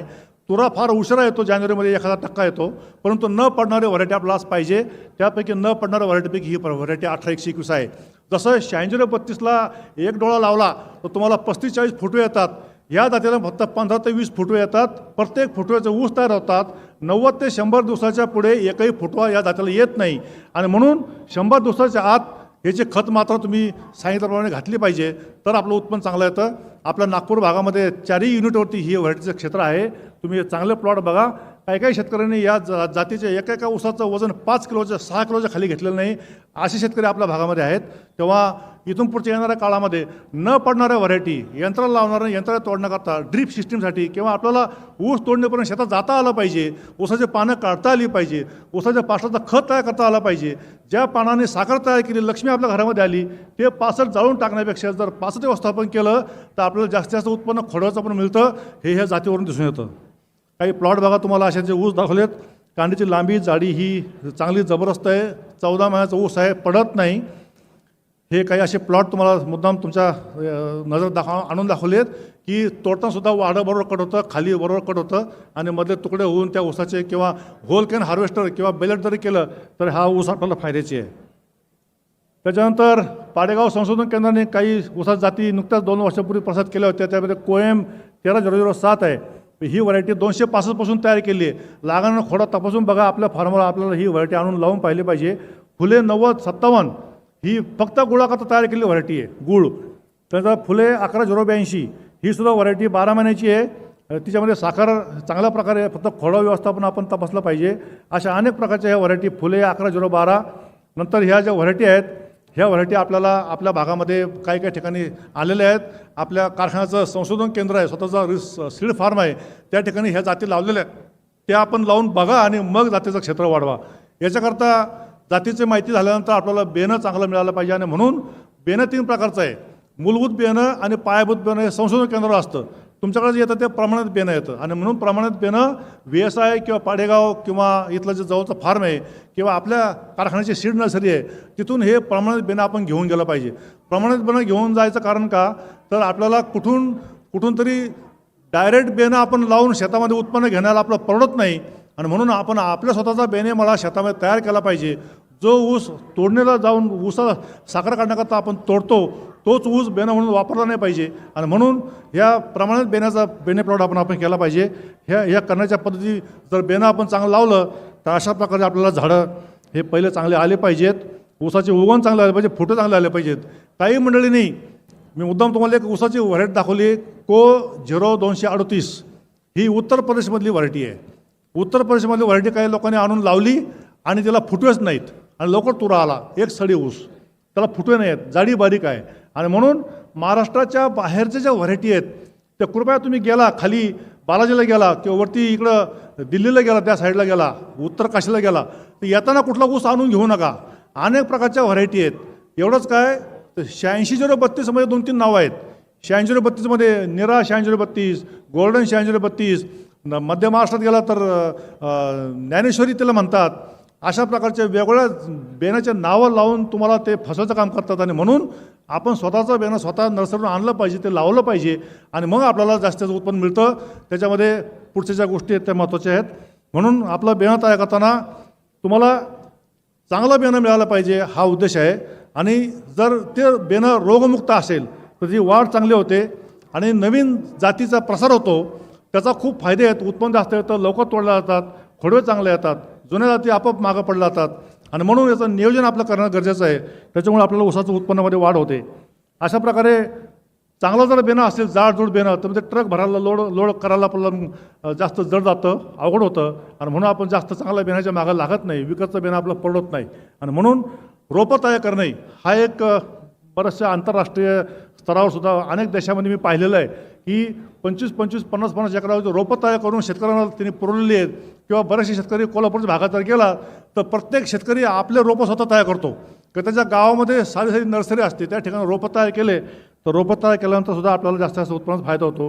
हे चांगलं बेणं आपण निवडलं पाहिजे. 11 महिन्याचं कवळं रसरशी जाड बेणं असलं पाहिजे. एक डोळा बेणं तयार करता आपण वापरत असतो, त्याला लागतात पॉली ट्रे, पण ट्रेचा सगळा खर्च येतो. आणि म्हणून काही सोप्या गोष्टी आहेत त्या आपण पुढे बघूया की असं बेणं तुकडे केल्यानंतर, एक डोळापर्यंत तुकडे केल्यानंतर शेतामध्ये त्याचं एक शेततळं तयार करायचं छोटंसं, त्याच्यामध्ये पाणी टाकून रोगनाशक म्हणजे बुरशीनाशक आणि कीटनाशक हे मिक्स केलं आणि त्याच्यामध्ये 15-20 मिनटं जर टिपऱ्या बुडवल्या तर हे बेणं आपल्याला जे ते अंथरलं शेतामध्ये त्याप्रमाणे आपल्याला साध्या पद्धतीनं बेणं तयार करता येतं. हेच बेणं आपल्याला पॉलिट्रेमध्ये पण लावता येतं. किंवा कमी खर्चात रोपवाटिका जर पाहिली तर शेतामध्ये जे आपल्या खताच्या गोण्या आहेत त्या आथरायच्या, त्याच्यावर मातीचा 4 इंच थर टाका, हे टिपऱ्या आथरा तुम्ही. हे टिपऱ्या जर तुम्ही अंथरल्या त्याच्यावर मातीचं थर टाका आणि साईडने पाणी द्या, गादी वापरण्यासारखं पाणी द्या. तुमचं 15 दिवसामध्ये हे रोपटं उगवतं बघा. हे अशा पद्धतीनं तुम्ही वाफे तयार करून जिथं आपल्याला ऊस लावायचं आहे त्या ठिकाणी साध्या पद्धतीनं आपल्याला हे गोण्या आथरून आपल्या शेतामध्ये रोपं तयार करता येतात. हे बघा, हे फक्त एक 9-10 दिवसाचं रोप आहे, लगेच रोपं बाहेर येतात. आणि मग ऊस लावायच्या टायमाला त्याच्या आधी जे ते त्या रोपाला खाऊपिऊ घालायचं आहे, म्हणजे युरियाचं पाणी, पोटॅशचं पाणी, जे वसंत ऊर्जा VSIकडे आहे किंवा तुमच्या ह्या पूर्ती कारखान्याने काढलेले जे सगळे औषधं आहेत हे पानावरती फवारता येतात. कमी क्षेत्रामध्ये आपल्याला जास्तीत जास्त फवारणं घेऊन हे रोपटं आहे हे स्ट्रॉंग करता येतं. ताजं चांगलं स्ट्रॉंग रोपटं शेतामध्ये गेलं की ते चांगलं वाढतं आणि त्याला फुटे चांगले येतात. म्हणून रोपं जर तयार केले तर आपल्याला खूप फायदा होतो, 100% उगवण होते. आणि म्हणून लागण करताना सुद्धा उचलायला सुद्धा तुम्ही बघा की तुम्हाला पोत इकडून एकूण धरा, एकूण तिकडून पोत धरा, ते उचलून तुम्हाला नेता येतं, वरचे पानं कट करा आणि आपण कांद्याची मिरची रोपं लावतो त्याप्रमाणे हे रोपं शेतामध्ये लावा. जमीन ओलवून साऱ्या पाडून जर तुम्ही लावलं तर 100% आपलं उगवण हे शेतामध्ये राहते. अशा पद्धतीनं ही रोपाची लागण आपल्याला करता येते. ही अशी 1.5 फुटाच्या 2 रोपामध्ये अंतर जर केलं तर 100% उगवण होते. आपला तोटा कुठं होतं की आपण चुकीचं बेणं वापरल्यामुळे आपल्या शेतामध्ये 50 ते 55 जास्तीत 60% उगवण होते. 40% आपल्या शेतामध्ये बेणं उगवतच नाही.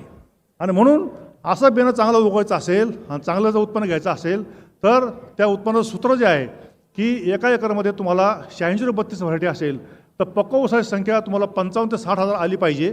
पक्व ऊसाची संख्या जर 55-60 हजार एका एकरला आली आणि एका ऊसाचं वजन 3 ते 4 किलो जर घेतलं तर तुमचं एका एकरमध्ये 150 ते 200 टन उत्पन्न जाऊ शकतं. तर त्याला अनेक गोष्टी आहेत. स्वतःचं ज्ञान, प्रशिक्षण करण्याची इच्छा पाहिजे, ज्ञान पाहिजे, कुठं मिळतं ते आणून लावलं पाहिजे, घातलं पाहिजे आणि सुपरविजन केलं पाहिजे. अशा पद्धतीनं हे रोपाची लागण आपल्याला करून चांगल्या प्रकारचे उगवून घेता येते आणि नंतर चांगल्या प्रकारचे फुटवे आपल्याला घेता येतात. हे फुटवे जर तुम्ही पाहिले तर हे अशा पद्धतीने आपले प्लॉट दिसले पाहिजेत. आता हे प्लॉट फुटवे येईल, उगवण फुटवे येईपर्यंत ही जमीन जी मधली आहे ही जमीन मधली मोकळी ठेवायची ऐवजी तर आंतरपीक घेतलं पाहिजे, आंतरपीक पाहिलं पाहिजे, जे जे शक्य आहे ते घेतलं पाहिजे. फक्त ऊसामध्ये मका घ्यायची नाही, बाकी सगळं कोणते पिकं तुम्ही घेऊ शकता. आणि म्हणून रोपं जे आपण म्हणतो बेणं, मग रोपं काही ठिकाणी टिश्यू रोपं वापरली तर टिश्यू रोपं आपण 100 रोपं जर आणली तर 100 रोपं आणून आपलं 3ऱ्या वर्षी आपलं बेणं तयार होतं. कारण टिश्यू एका रोपापासून तुम्हाला 20 पट बेणं मिळतं पहिल्या वर्षी, दुसऱ्या वर्षीसुद्धा 20 पट बेणं मिळतं आणि 3ऱ्या वर्षी तुम्हाला त्याचा बेणं म्हणून उपयोग होतो. आणि म्हणून टिश्यू कल्चर डायरेक्ट शेतात लावून कमर्शियल घ्यायच्याऐवजी तुम्हाला बेणं तयार करता एक चांगला उपयोग होतो. हे एक झाड तुम्हाला दाखवलं मुद्दाम की टिश्यू कल्चरच्या एका रोपापासून 86-32ला 30 ते 40 फुटवे येतात.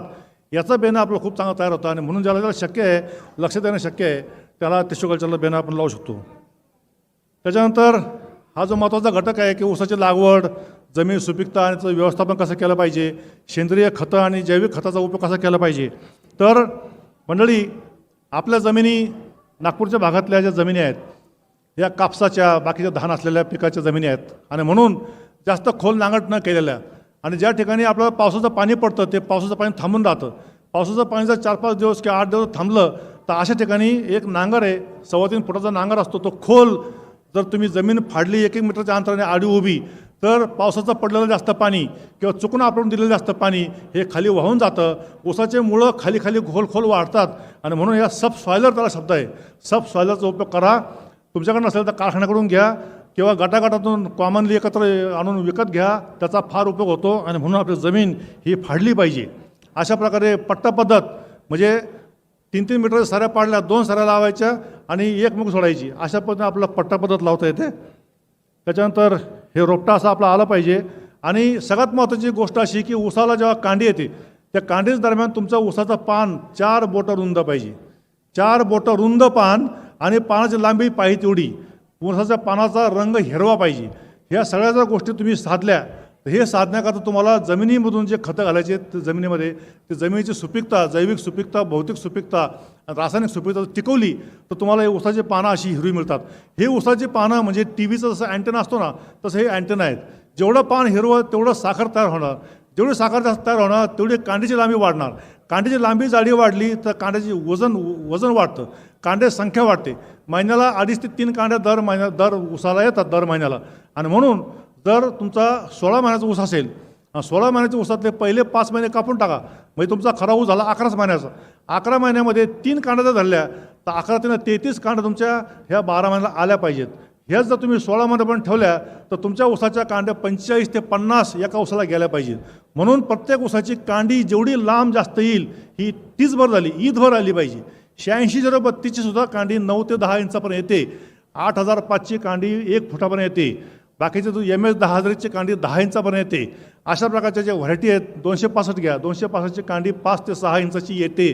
जाडी जी आहे ते आपल्या ह्या बोटाची कैची हातात मावत नाही एवढी जाडी येते. 10 ते 11 सेंटीमीटर जाडी प्रत्येक कांडीची येऊ शकते. आणि म्हणून अशा ऊसाचं वजन, एका ऊसाचं वजन जर 4 ते 5 किलो घेतलं तर तुमच्या एका एकरमध्ये ऊसाची संख्या जर 35-40 हजार असेल, 35-40 हजार का म्हटलं मी, तर एका ऊसाला पक्व ऊसाला वाढण्याकरता लागणीपासून तर तोडणीपर्यंत 1 चौरस फूट जागा लागते. 1 चौरस फूट जागेमध्ये एक ऊस, तर 1 एकर म्हणजे 43,560 चौरस फूट म्हणजे 1 एकर. या सूत्राप्रमाणे एका एकरमध्ये तुमचे कोणत्याही व्हरायटीचे 43,000 ऊस आलेच पाहिजे. 86-32मध्ये तुम्हाला म्हटलं ते 55,000 ते 60,000 ऊस येतात आणि 55,000 ते 60,000 ऊस आलेले जेवढे फुटवे आहेत त्या फुटव्याचे ऊस तयार व्हायची जबाबदारी आपली आहे. आपली जबाबदारी काय आहे तर आपण ऊस लावला म्हणून ऊस आला, आपण ऊस लावला म्हणून मका आली का? नाही, ऊस लावला ऊस आला. त्या पिकाचे मायबाप आपण आहात. आपण जर मायबाप असेल, आपण आपल्या पोराबाळाची काळजी घेतो, तशीच काळजी आपण ऊसाच्या पिकाची घेतली पाहिजे, तशीच काळजी आपण प्रत्येक पिकाची घेतली पाहिजे असं माझं म्हणणं आहे. आणि म्हणून ऊसाचे पानं, कोणत्याही पिकाचे पानं घ्या, पण ऊसाचे पानं आपण इथं बघतोय, ऊसाचे पानं लांब रुंद जाड आले पाहिजेत. त्याप्रमाणे आपल्या ऊसाची कांडी आणि ऊसाची संख्या आणि ऊसाचं वजन हे ठरलेलं हे लक्षात घ्या. हे झालं आपण ऊस लावतो, पण ऊसाची मुळं जी आहेत, हे ऊसाची मुळं अशा प्रकारची कधी उपटून पाहिले का तुम्ही? उपटून बघा. ह्या डेस्क एवढा पाईप घेतला, त्यात एक डोळा लावला, ते डोळा 14 महिन्यापर्यंत जगवला, ऊसाच्या कांड्या आल्या, तो ऊस हे पाईप ओपन केला, मुळ्या धुवून काढल्या, तर लांब जाणाऱ्या मुळ्या ते दाखवल्या खाली तुमच्या चित्रामध्ये दाखवल्यात. तर लांब जाणाऱ्या मुळ्या ज्या आहेत, ह्या खोल जाणाऱ्या मुळ्या ह्या कधी शक्य आहे? जर तुमची जमीन सबसॉयलरने फाडली किंवा तुमची नांगरणी जी आहे आडवी आणि उभी खोल केली, जर ट्रॅक्टर घरचा असेल तर खोल नांगरट होते, ट्रॅक्टर जर भाड्याचा असेल तर खटकी वर करून करून ते नुसतं फरंगड्या मारतात आणि आपल्याला ऊसाची जी मुळं आहेत हे फक्त वरच्या बाजूला राहतात आणि वरच्या बाजूला झालेली मुळामुळं जेवढं पाणी जास्त देऊ तेवढं त्या ऊसाला पाणी मिळतं. ऊसाचे पाणी संपलं, कमी अंतर पडलं की त्या वरच्या मुळ्याला तहान लागते आणि खाली मुळ्या नसल्यामुळं ऊसाला पिवळा पडतो, ताण सहन होत नाही. आणि म्हणून ऊसाचे मुळं खोल जाण्याकरता ऊसाच्या लागणीपासूनच तुम्ही त्या पाण्याचा ताण द्या. आणि म्हणून ऊसाची लागण करतानाच पाणी कमी कमी द्या, जसं ऊस वाढेल तसं पाण्याचे पाळ्या वाढवा. अशा प्रकारे ह्या ऊसाचे मुळं तुम्ही कशी वाढतं हे समजून घेतले पाहिजेत. नंतर हा ऊस तुटला आहे, ऊस तुटल्यानंतर ही जे बुडखं आहेत, ह्या बुडख्या जर तुम्ही पाहिल्या ऊसाच्या याच्यामध्ये, तर जमिनी आपण जे मोठी बांधणी करतो त्यावेळेला खाली 8-10 कांड्या असतात. या 8-10 कांड्या जर तुम्हाला त्याच्यामध्ये लांब कांड्या येऊन द्यायच्या असतील तर लागण्याच्या वेळेस सुपर फॉस्फेट, पोटॅश आणि युरिया याचा बेसल डोस घातला पाहिजे. बरीचशी मंडळी ऊस लावतात आणि खत नंतर घालतात, त्याच्यामुळं ही अशी परिस्थिती होत नाही. फक्त एकच ऊस येतो आणि त्याला फुटवे कमी येतात, म्हणून आपलं उत्पन्न हे कमी येतं. त्याच्यामुळं तसं जर पाहिलं तर ऊसाचं हे चित्र खरं, हे वरती एवढे ऊस असतात आणि खालीची मुळाची परिस्थिती कशी असते तुम्हाला लक्षात येईल. अशा प्रकारे तुम्हाला जास्तीत जास्त ऊसाचं उत्पन्न घेता येतं. ज्यावेळेला तुम्ही 8 साली ऊस लावला असेल, समजा जून जुलैला किंवा ऑगस्टला ऊस लावला असेल, पुढच्या वर्षी जून जुलैला जवळपास 9-10 महिन्यामध्ये जो तुमचा ऊसाचा 10-12 कांड्या येतात, त्या दरम्यान पाऊस पडण्याच्या आधी जर तुम्ही ऊसाची मोकळी पिवळी पडलेली पानं जर काढून टाकली शेतामध्ये, तर ती पानं ऊसाचे शेतातले पानं जी आहेत हे पानं त्या पावसाच्या पिरियडमध्ये सडून जातात. आणि 3 महिन्याचा पावसाचा काळ असतो, त्या पावसाच्या 3 महिन्याच्या काळामध्ये जे पानं काढलेली ऊसाची ती सडली त्याचं खत तयार होतं आणि पुढचा ऊस चांगला येतो. याचा परिणाम काय होतो की ज्यावेळेला आपण ऊस तोडतो त्यावेळेला ऊस तुटल्यानंतर ते पाचट आपण जाळायचं नाही, पाचटाचं व्यवस्थापन करायकरता आपलं निम्म पाचट राहतं आणि निम्म पाचटाचं व्यवस्थापन करायला हे सोपं जातं. म्हणून पाऊस पडण्याआधी जर तुमचा ऊस 8 साली असेल तर अशा पद्धतीनं तुम्ही पाचट हे काढून हे ठेवलं पाहिजे, दाबलं पाहिजे. 86-32चं पाचट, 8,000चं पाचट जर तुम्ही अशी शिवरीची काळी घेतली जरी अशी केली तरी तुम्हाला ते पानं खाली पडतात. पानं खाली पडू द्या, पावसामध्ये ते कुसतात. तुम्हाला ऊस लावल्यानंतर म्हटलं की पहिली कांडी येईपर्यंत, पहिली कांडी यायला जातीनुसार 86-32 तर 5.5 महिने लागतात, 8,005ला 5 महिने लागतात. 5व्या महिन्यामध्ये हे पहिले 5 महिने जे आहेत जमीन उघडी राहते. तुम्ही 4.5-5 फूटचा सरीमध्ये अंतर असेल तर मधल्या अंतरामध्ये तुम्ही बटाटा घेऊ शकता. नंतर हे कोणतं पीक आहे? ताग घेऊ शकता. हे कोणतं पीक आहे? हरभरा काबुली घेऊ नका. काबुली हरभऱ्याला जास्त पाणी झालं तर घाटे कमी लागतात. आपली गावरान हरभरा घ्या, लोकल हरभरा, बारीक हसता तांबडा गोड, ते लोकल व्हरायटी घ्या. त्याच्यानंतर सणवार आले की तुम्हाला माहिती आहे 8 साली ऊस लावला तर दसरा येतो, त्या दरम्यान दिवाळी येते. झेंडू लावल्याचा परिणाम काय होतो की झेंडूच्या वासामुळं ज्या पाकळ्या आहेत किंवा खोडकिडा आहे ऊसाला येत नाही. कोणत्या प्रकारचे रोग आणि कीड त्या वासाच्या पानाच्या याच्यामध्ये घासल्यामुळं त्या वासामुळं त्या शेतामध्ये येत नाही. आणि म्हणून आपल्याला जैव कीड नियंत्रण होतं आपल्या याच्यामध्ये. आपल्याला कुठले पेस्टिसाईडचे फवारे घ्यायची गरज लागत नाही. म्हणून झेंडू लावा. नाही जमलं तर कांदा लावा. कांदा तुम्हाला माहिती आहे, एक तर रोपं तयार करून लावा, नाहीतर तुम्हाला खत म्हणून कांदा जर पेरला आणि बारीक बारीक जर कांदा आला, एवढे गुठळे आली, तो कांदा रोटावेटरने गाडून टाका, त्याचं खत चांगलं तयार होतं आणि अशा प्रकारचा खत नायट्रोजन जास्त मिळतो कांद्यामधून आणि ऊसाचं पीक चांगलं येतं. आणि म्हणून आंतरपीक म्हणून तुम्ही कोणतंही घ्या, जर ताक घेतला त्या सऱ्यामध्ये ऊस लावला, ऊस उगवल्यानंतर आंतरपीक घ्या, ऊस उगवेपर्यंत काही घेऊ नका, ऊस उगवल्यानंतर आंतरपीक घ्या. तुम्हाला जर चांगलं सेंद्रिय खत जर जमिनीमध्ये तयार करायचं असेल तर तुम्हाला जमिनीमध्ये ताक म्हणून 3 पीक घेता येतात. ताक जर तुम्ही पेरला, मधला फण काढायचा आणि दोन फणाने जर तुम्ही जर ताकाचं बी जर पेरलं तर एका एकराला 10 किलो बी लागतं. ते ताक 45 दिवसामध्ये 2-4 फुलं आले की गाळून टाकायचं, परत ताक पेरायचा. मोठी खांदी होईपर्यंत 4-5 महिन्यापर्यंत 3 ताकाचे पीक निघतील. नुसतं ताक पेरायचं आणि गाडायचा. तुमचं सेंद्रिय खत चांगलं आलं तर ते ऊसाचे मुळं एकमेकाला जातात, त्या मुळाला खत मिळतं आणि ते खत मिळाल्यामुळं ऊसाची जाडी, ऊसाची उंची आणि बाकीचे घातलेले खतं जे आहेत ती पिकाला चांगले मिळतात. आणि म्हणून सेंद्रिय खत जेवढं जास्त घालाल तेवढं ऊसाची जाडी ही चांगली वाढते, ऊसाचं वजन चांगलं येतं, ऊस पडत नाही, ऊसात ताकद राहते, ऊस सशक्त राहतो आणि ऊस सशक्त राहिला की त्याच्यावर कुठला रोग आणि कीड येत नाही. हे अशा प्रकारची सेंद्रिय खतं आहेत. ही सेंद्रिय खतं तुम्हाला वेगवेगळ्या प्रकारची तुम्हाला घालता येतात जमिनीमध्ये. हे तागाचं पीक आहे आपण काढतोय. त्याच्यानंतर ऊसाच्या पिकासाठी 16 प्रकारचे अन्नद्रव्ये लागतात. या 16 प्रकारच्या अन्नद्रव्यामध्ये मुख्य अन्नद्रव्ये जे आहेत ते कार्बन, हायड्रोजन, ऑक्सिजन आणि नत्र, स्फुरद, पालाश. थांबूया का साहेब? थांबायचं. माननीय साहेबांचे आगमन झाले. आपण जोहांच्या टाळ्याच्या गजरात त्यांचं स्वागत करूया. आता एका ठिकाणी दुसऱ्या सेमिनारमध्ये साहेब होते, आता आपल्याकडे आलेले आहेत. माननीय साहेबांचं खूप खूप स्वागत. सर्व शेतकरी बंधूंना विनंती आहे की त्यांनी कृपया स्थानापन्न व्हावं. माननीय साहेबांचं आगमन झालेलं आहे. आपण सगळ्यांनी ते मिळून त्याचं स्वागत करूया. पुन्हा एकदा जोरदार टाळ्यांचं स्वागत.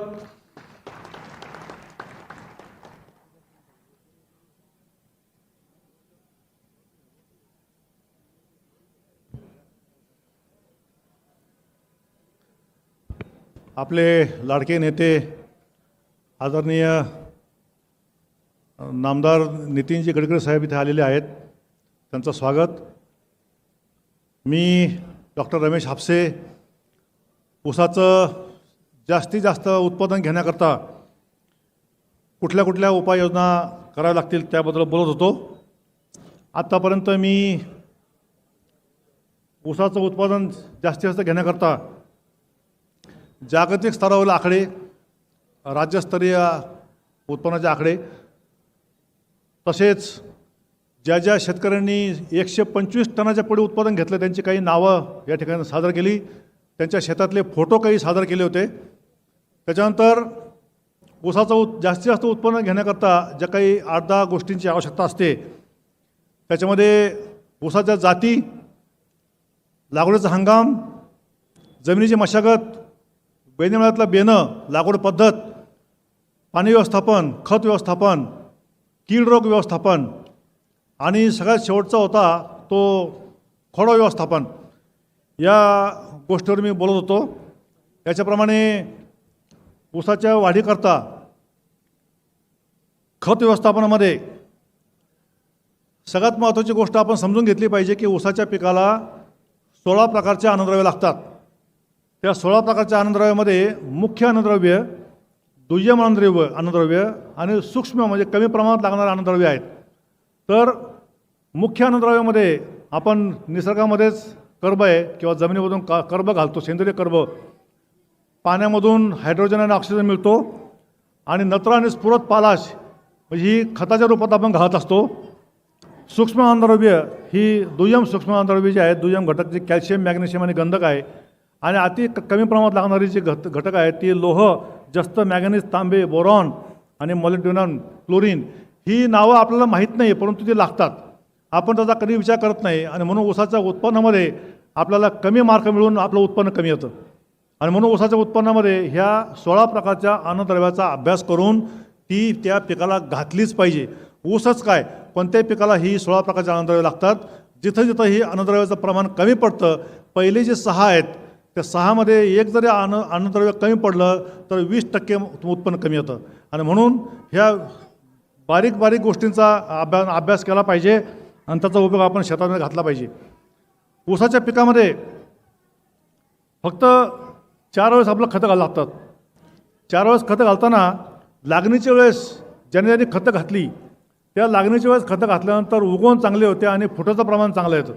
त्याच्यामध्ये 10% नत्र, 50% स्फुरद आणि 50% पालाश हे लागणीच्या वेळेस घालायला लागतो. त्याच्यानंतर 1.5 ते 2 महिन्यांनी तुम्हाला 40% युरिया घालायला लागतो. फक्त युरिया 40% युरिया 1.5 ते 2 महिन्यांनी आणि 3 ते 3.5 किंवा 4 महिन्यांनी तुम्हाला राहिलेला 10% युरिया घालायला लागतो. म्हणजे गोण्यामध्ये जर विचार केला तर समजा एक 10-26 घेतलं तर 10-26च्या लागणीच्या वेळेस तुम्हाला 3 गोण्या युरियाच्या, आडसली असेल तर 4 गोण्या 10-26च्या, 1 गोणी युरियाची आणि 1 गोणी पोटॅशची घालावं लागते एक्स्ट्रा. कारण 8632 व्हरायटी असेल तर 8632 जातीला 25% खतं जास्त घालावं लागतात. 8005 किंवा 265 जरी व्हरायटी असेल त्या जास्त फुटव्याच्या जास्त उत्पन्नाच्या जातीला तुम्हाला 25% डोस हा जास्त द्यावा लागतो. आणि म्हणून आडसली पिकाकरता ही खतं घालावं लागतात. एकदा सरी डोस पडला ऊस लावताना की त्याच्यानंतर ऊस उगवल्यानंतर फक्त युरिया लागतो. मोठ्या खांदीपर्यंत 2 डोस युरियाचे लागतात. पहिला डोस जो असतो 1.5-2 महिन्यांनी 2 गोणी युरियाचा घाला, 2.5 ते 3 महिन्यांनी 1 गोणी युरियाची घाला.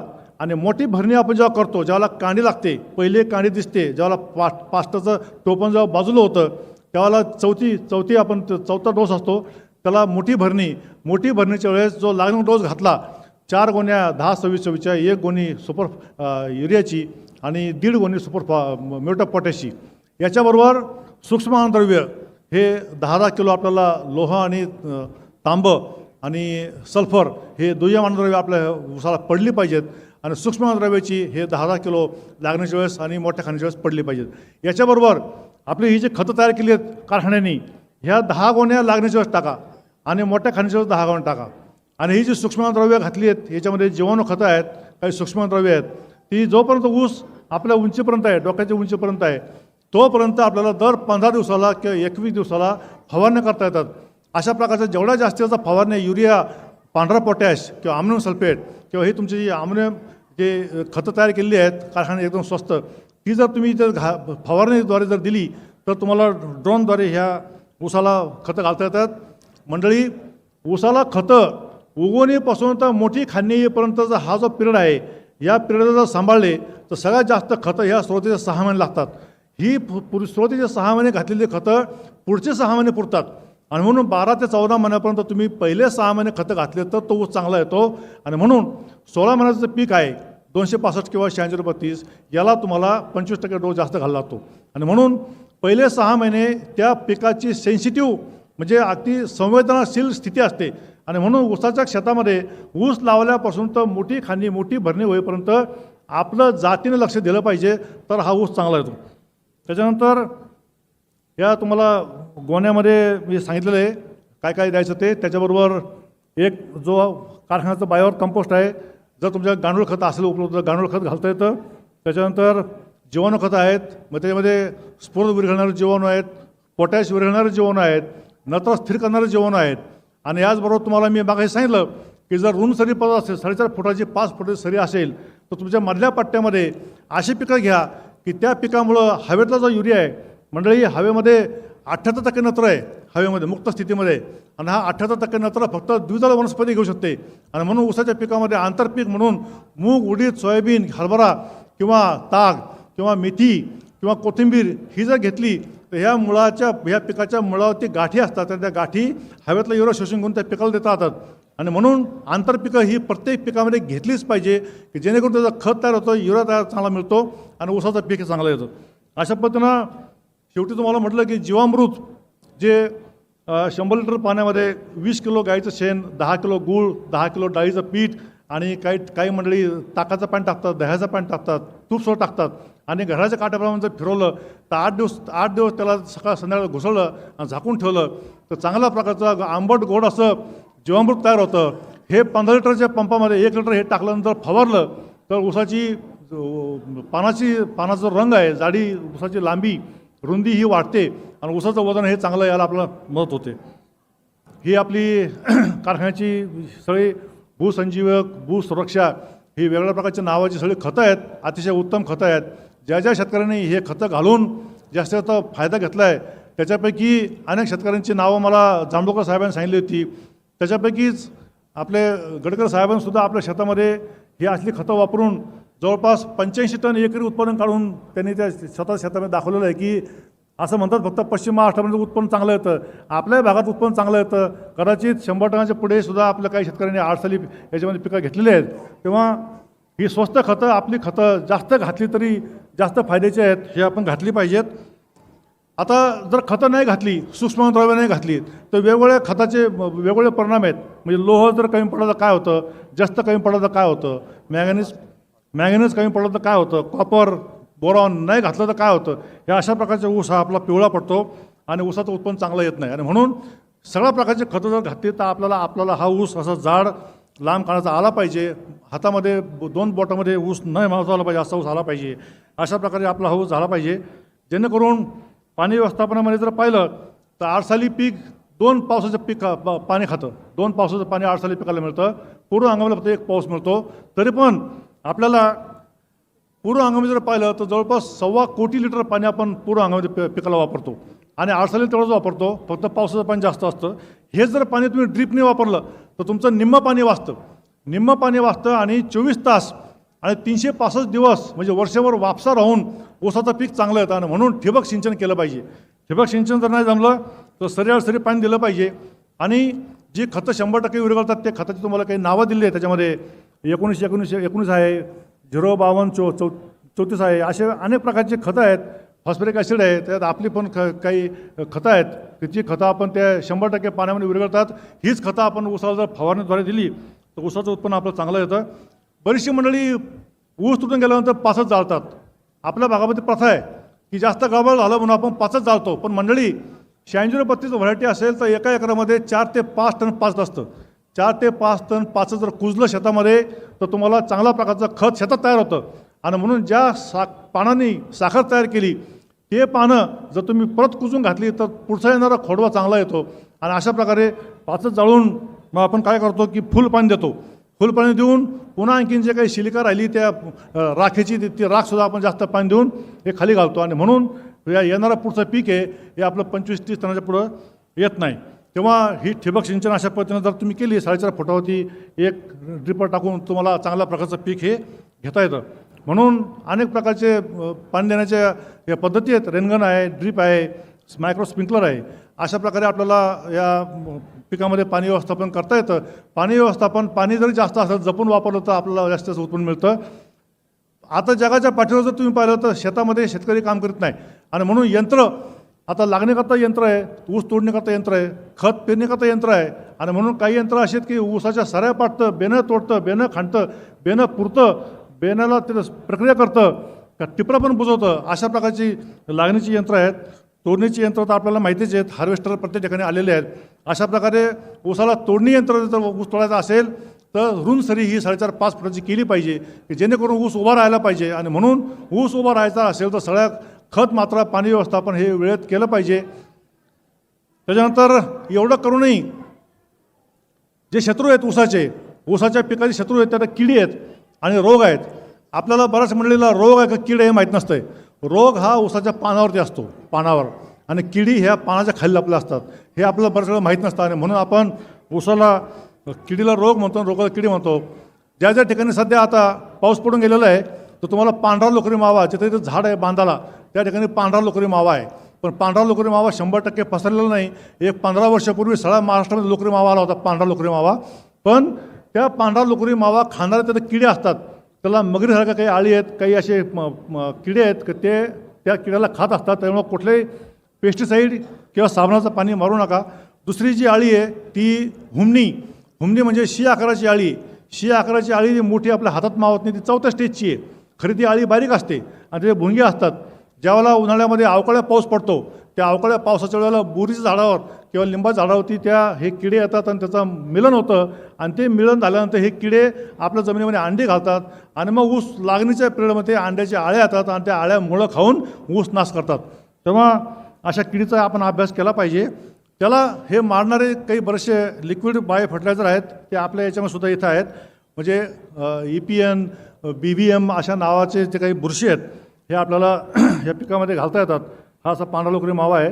ह्या किडेच्या लोकरी मावा हा पायरीला किडा आहे. पायरीला सुद्धा खाणारे त्याला किडे असतात एपी पायरस म्हणून, ते सुद्धा आपल्याला सापडून त्या ठिकाणी आणून जर सोडलं तर पायरीला किंवा कुठल्या प्रकारच्या किडीला कुठल्याही प्रकारचा पेस्टिसाईड मारायची सध्या गरज नाही. ह्या अशा प्रकारच्या भुंगे आहेत. ही घुमणीची भुंगी आहे. ही खोडकिडा आहे. हा खोडकिडा आधी शेंड्यावाळी खातो. शेंडा खाल्ला का मग त्याचं पोट भरलं की ती पोचते आणि मग कांडीला, जोपर्यंत कांडीवरती येते, मग कांडीला जिथं डोळा असतो त्या डोळ्याच्या भोवती तिथं ती बरोबर होल पाडून ऊसामध्ये घुसते. ती ही कांडी कीड, याचा आपण निरीक्षण केलं पाहिजे, अभ्यास केला पाहिजे. आणि म्हणून ही कांडी कीड येऊ नये म्हणून बाळबांधणी केली पाहिजे, जेणेकरून ती तिच्या अंडी वगैरे उघडी पडतात. अशा प्रकारचे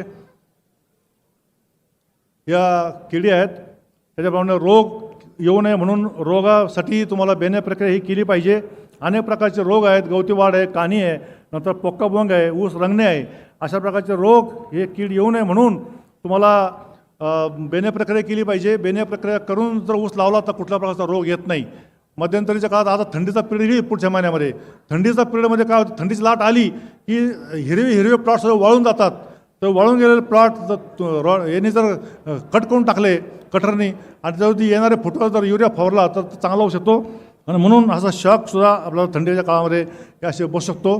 या पानावरती असे पट्टे वगैरे पडतात, तर त्याला युरियाचा स्प्रे तुम्ही दिला किंवा सूक्ष्मद्रव्याचा फवार केला तर हे अशा प्रकारचे पोक्काबोंगसारखे हे रोग आहेत. याच्यामध्ये ही तुम्हाला काळजी घेतली पाहिजे. खोडा व्यवस्थापनामध्ये तुम्हाला माहिती आहे की खोडा व्यवस्थापनामध्ये ऊस तुटून गेल्या ज्या वरच्या बुडक्या आहेत ते बुडक्या छाटणे, बगला फोडणी, खत घालणे, पाचट न जाळणे, या सगळ्या गोष्टी जर केल्या तर आपल्याला ऊसाचं उत्पन्न चांगलं घेता येतं.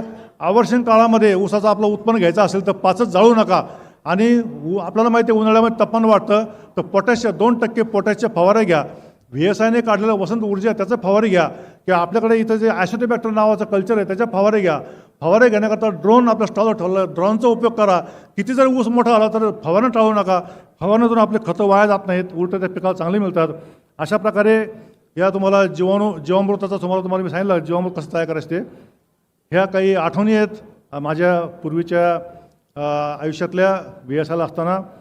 तर या ठिकाणी ऊसाचं जास्तीत जास्त उत्पादन घेण्याकरता म्हणजे कमीत कमी 100 टन उत्पादन घेण्याकरता ज्या काही तुम्हाला एक पंचसूत्री कार्यक्रम सांगितला त्याच्यामध्ये जाती, जमिनीची मशागत, लागवड पद्धत, पाणी व्यवस्थापन, खत व्यवस्थापन आणि सगळ्यात शत्रू जे ऊसाचे रोग आणि कीड याचं व्यवस्थापन जर केलं तर हे जर व्यवस्थापन करत असताना हे जे ज्ञान आहे हे शेतकऱ्यांना बांधापर्यंत पोचवलं, दर महिन्याला पोचवलं, शेतकऱ्यांच्या शेतावर पोचवलं, कारखान्याच्या अधिकाऱ्यांपर्यंत ते करून घेतलं तर मला असं वाटतं ऊसाचं उत्पन्न आपण पश्चिम महाराष्ट्रापेक्षा जास्त घेऊ शकू. मला या ठिकाणी संयोजकांनी थोडक्यात ऊसाचं उत्पन्न वाढण्याकरता बोलण्यासाठी जी माझ्या अनुभवाचा वाटा आपल्यापर्यंत पोचवा याची संधी दिली त्याबद्दल मी आपल्या सर्वांचा आभारी आहे. धन्यवाद. काही प्रश्न असतील तर मेळावा संपल्यानंतर आपण मला खाली चर्चा करून घेऊ शकतो. धन्यवाद हापसे साहेब. आपण अतिशय मोलाचं मार्गदर्शन आम्हा सर्व शेतकऱ्यांना केलं. अतिशय उत्कृष्ट पद्धतीने सगळ्या गोष्टी समजून सांगितल्या. याचा नितांत फायदा सगळ्या शेतकऱ्यांना इथे होईल अशी सर्वांच्या वतीने मी आपल्याला हमी देतो. यानंतर माननीय साहेबांना विनंती करतो की त्यांनी दीप प्रज्वलन करून कार्यक्रमाला सुरुवात करावी. कार्यक्रम आम्ही स्पीच आधी घेऊन घेतलं, साहेबांची वाट पाहून आम्ही दीप प्रज्वलन जे आहे ते थांबवलेलं होतं. माननीय साहेबांना विनंती की त्यांनी दीप प्रज्वलन करावं.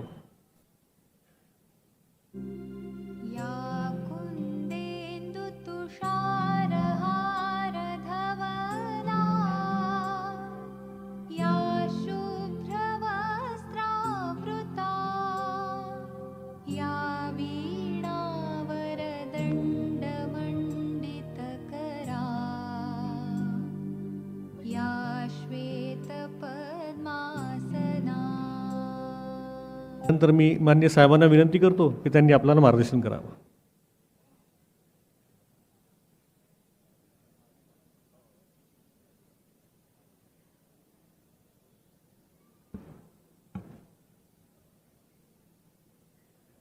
आपल्या सगळ्यांना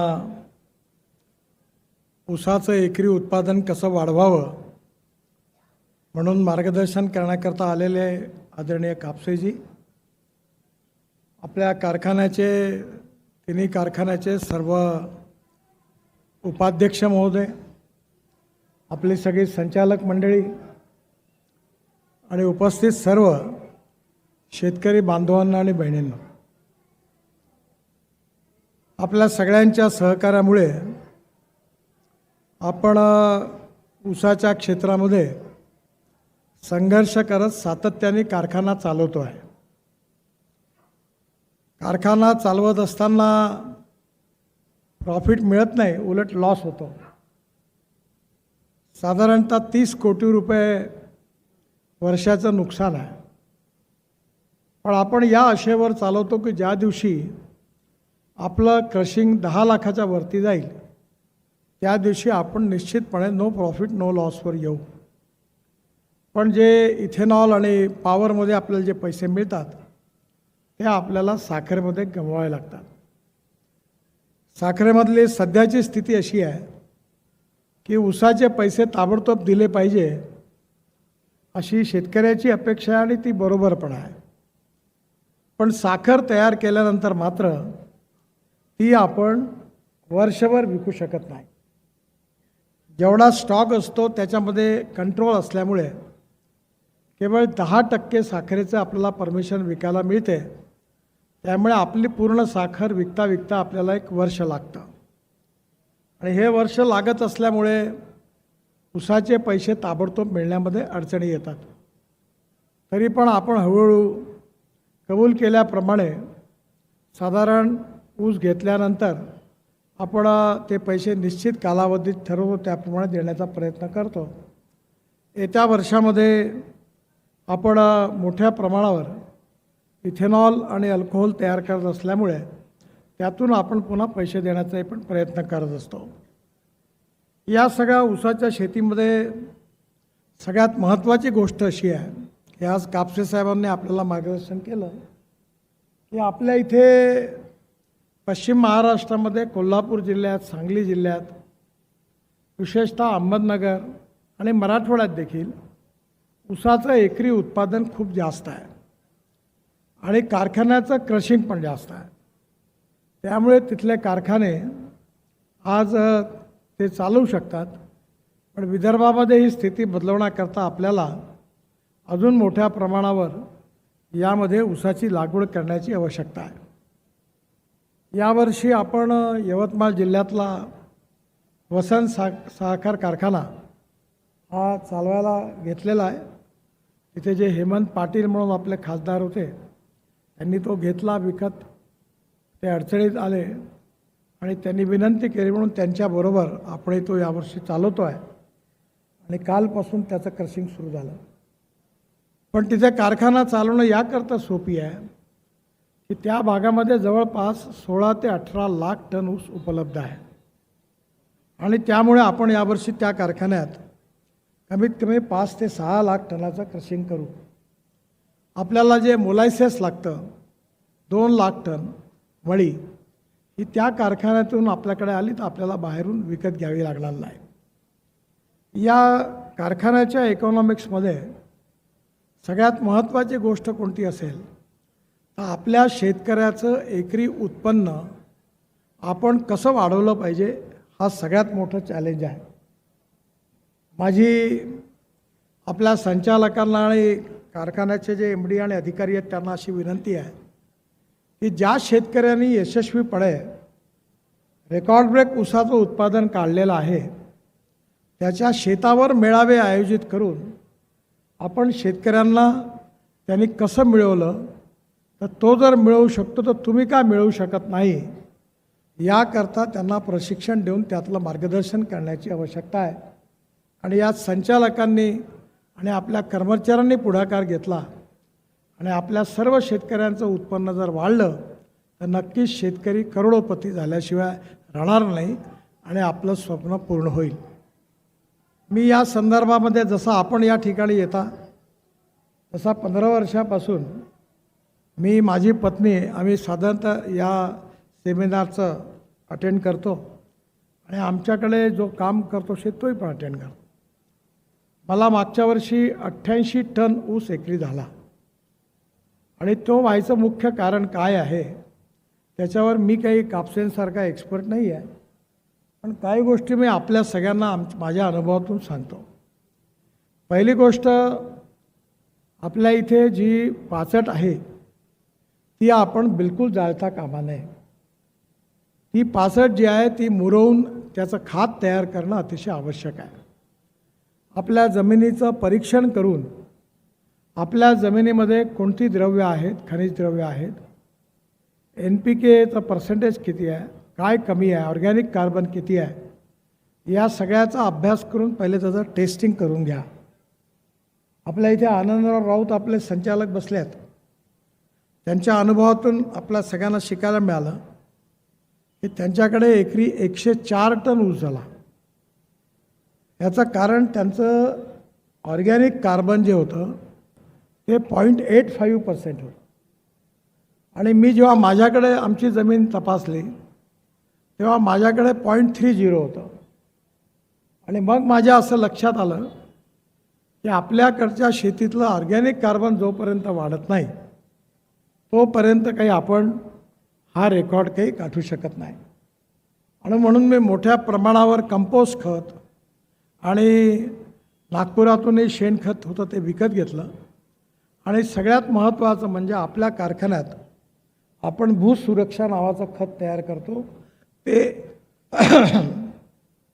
त्याच्यामध्ये मधल्या काळामध्ये फरीदाबादमध्ये इंडियन ऑइलच्या लॅबॉरेटरीमध्ये मी गेलो होतो. त्यांनी एक कल्चर तयार केलं आणि ते कल्चर ॲड केल्यानंतर आपण जेव्हा आपले रिपोर्ट घेतले तर भूसुरक्षाची क्षमता आणि त्याची NPK व्हॅल्यू अजून जास्त वाढली.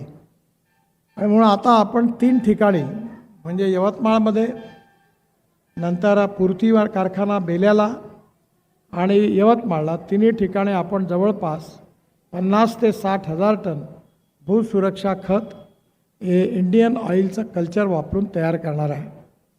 आणि ते कमीत कमी पैशापर्यंत शेतकऱ्यांना पोचवण्याचा प्रयत्न करणार आहे.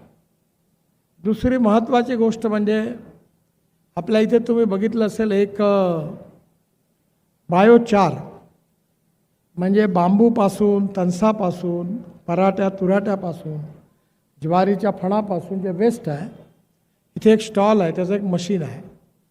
आणि त्यांनी बायोचार म्हणजेच ऑर्गॅनिक कार्बन वाढवण्याकरता ती मशीन वापरण्याकरता तिथे अनेक शेतकऱ्यांनी निर्णय राज्यात ती विकत नेलेली आहे. तर आपण फॉर्मर प्रोड्यूस कंपन्या केल्या आणि आपण जर त्या प्रकारे ऑर्गॅनिक कार्बन तयार केलं तर तो एक चांगला उपाय आहे. मधल्या काळामध्ये मी आपला एक्सपोर्ट इम्पोर्टचं काम रशियातही आहे. तिथे कळलं की ही जी बाटली दाखव, ही आपली ऑर्गॅनिक रशियावाली, हे एक स्लॅब नावाचं स्लॅब म्हणून औषध आहे. तर हे काय आहे की रशियामध्ये एक तलाव होता आणि त्या तलावामधलं जे गाळ होता त्याच्यातून हे ऑर्गॅनिक कार्बन तयार झालं आणि ते जर आपण वापरलं तर त्याच्यामुळे मोठा फायदा होतो असं सांगितल्यावर आपण त्याचा प्रयोग केला. आज माझ्याकडे, परवा मी गेलो होतो गावाला, केमिकल फर्टिलायझर यूज न करता माझ्याकडे तुरीचं जे शेत आहे, 5 ते 6 एकर तूर आहे आणि ऑर्गॅनिक आहे. ती 6 फूट उंच आहे आणि अतिशय उत्तम पीक येईल असं दिसतं आहे. आणि आमच्या इकडे 88 टन झालं. याचं कारण आता मी यावर्षी हे पण वापरलेलं आहे. आता वापरण्यामध्ये पहिले आपण एकरी 4 पोते युरिया आणि 4 पोते मिश्रखत वापरत होतो, पण यावेळी आपण ठरवलं की टेक्नॉलॉजीचा वापर करायचा. आपल्याकडे वर्माजींनी ड्रोन विकत घेतले आणि यावेळी आपण 2 बॉटल युरियाच्या, इफको किंवा RCFच्या, आणि 2 बॉटल मिश्रखतच्या DAPच्या हा आपण ड्रोनने स्प्रेइंग केला. याचा फायदा असा आहे की एका एकरामध्ये आपल्याला 10 ते 12 हजार रुपयाचं खत लागतं आणि जिथे आपण जर नॅनो युरिया आणि नॅनो मिश्रखत बॉटलमधलं वापरलं तर 2 आणि 2 4 बॉटलमध्ये म्हणजे 1,5-2 हजार रुपयामध्ये आपलं काम होतं. आपण जेव्हा खत फेकतो त्यावेळी 25% पिकाला जातं आणि 75% नुकसान होतं. आणि आपण जास्तीचं हे खत वापरल्यामुळे जमीन दगडासारखी होते आणि जमिनीचं नुकसान होतं.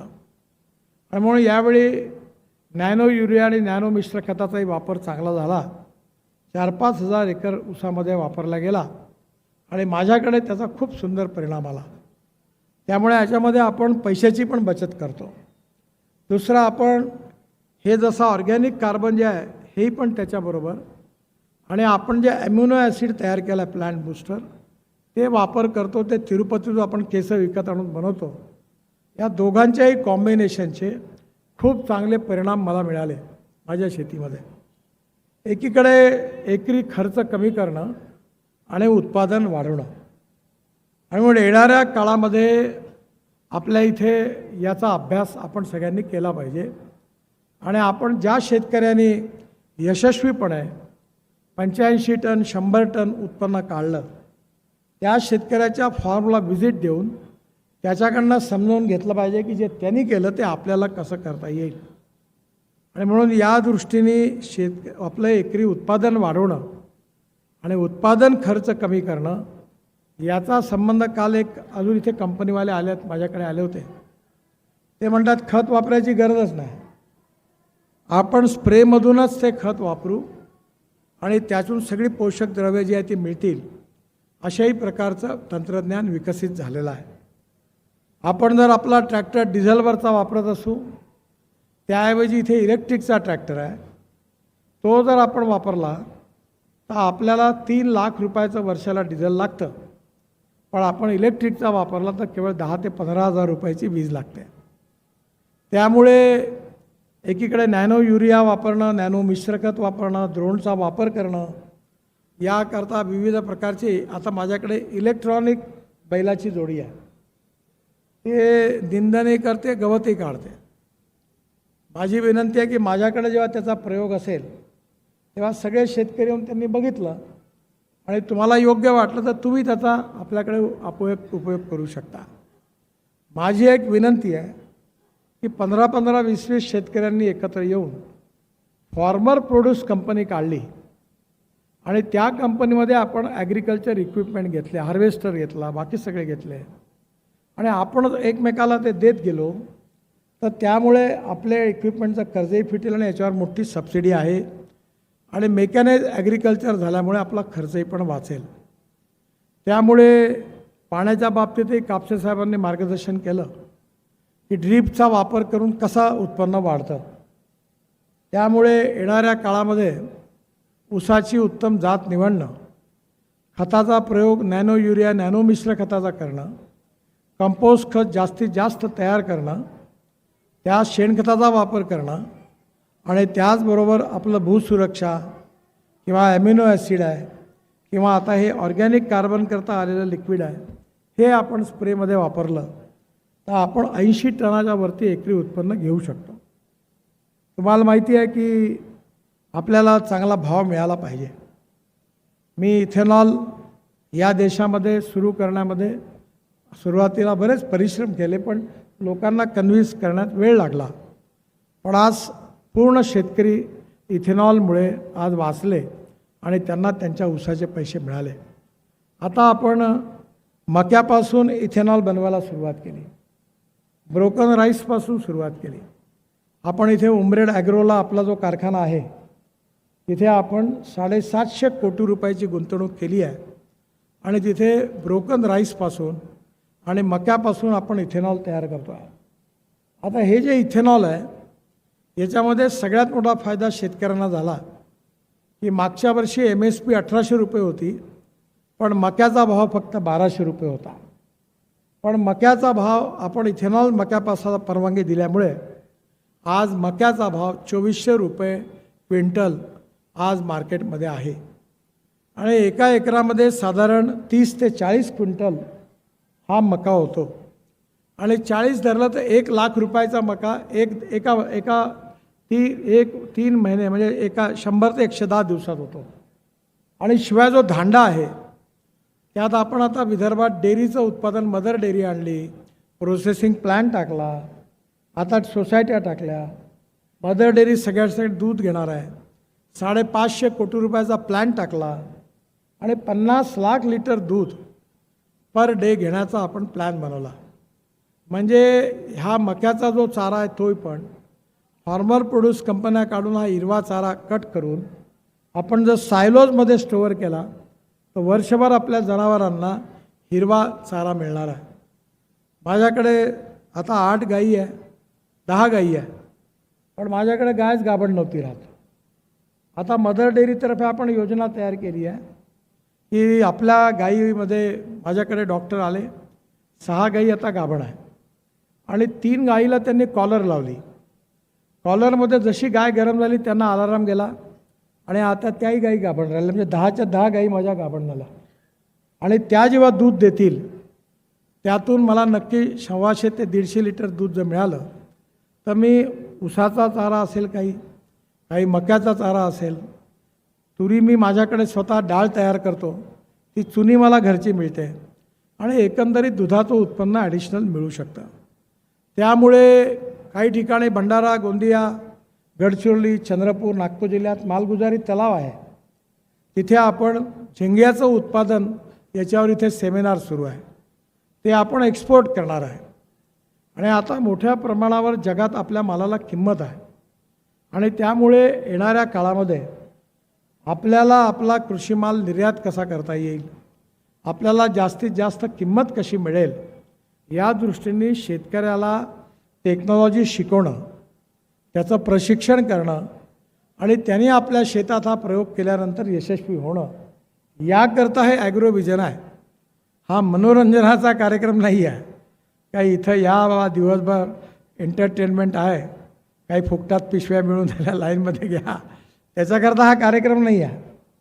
हा कार्यक्रम इथलं तंत्रज्ञान, ज्ञान, टेक्नॉलॉजी आपण आत्मसात करून आपल्याकडे त्याचा प्रयोग करून आपला शेतकरी कर्जमुक्त झाला पाहिजे, आर्थिकदृष्ट्या समृद्ध संपन्न झाला पाहिजे, त्या प्रयत्नांकरता हा कार्यक्रम आहे. आणि म्हणून तुम्हाला सगळ्यांना या 4 दिवसाच्या माध्यमातून आज 16वं वर्ष आहे, ही सगळी माहिती आपल्याला मिळते आहे. पण मला असं वाटतं की आपण अजून जास्त प्रयत्न करण्याची आवश्यकता आहे.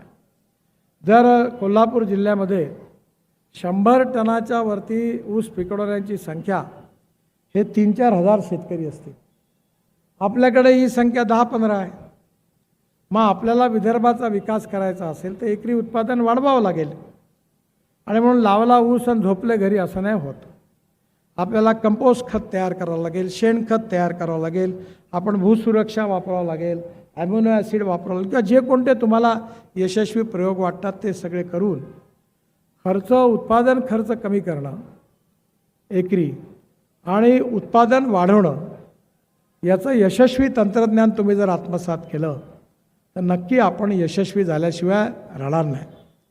आता आपण ॲग्रोव्हिजनची बिल्डिंग रेडिसन हॉटेलच्या समोर मोठी बांधतो आहे. तिथे 100-150 शेतकऱ्यांचं एअर कंडिशन हॉलमध्ये प्रशिक्षणाची व्यवस्था आहे.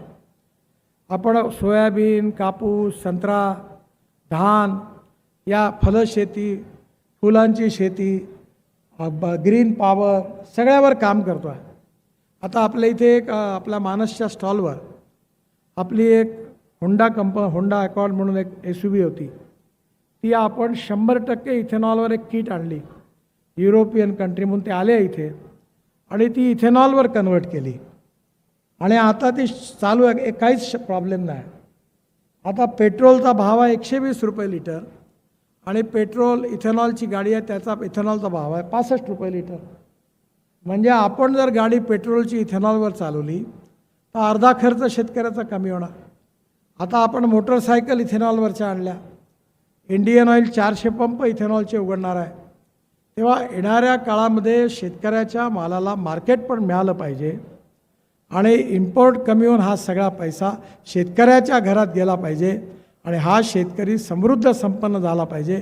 याकरता आपण वेगवेगळ्या प्रकारच्या प्रयत्नांनी अनेक प्रयत्न करतो आहे आणि या सगळ्या प्रयत्नामधून आपल्या सगळ्यांचं हित झालं पाहिजे. माझंही पण हित झालं.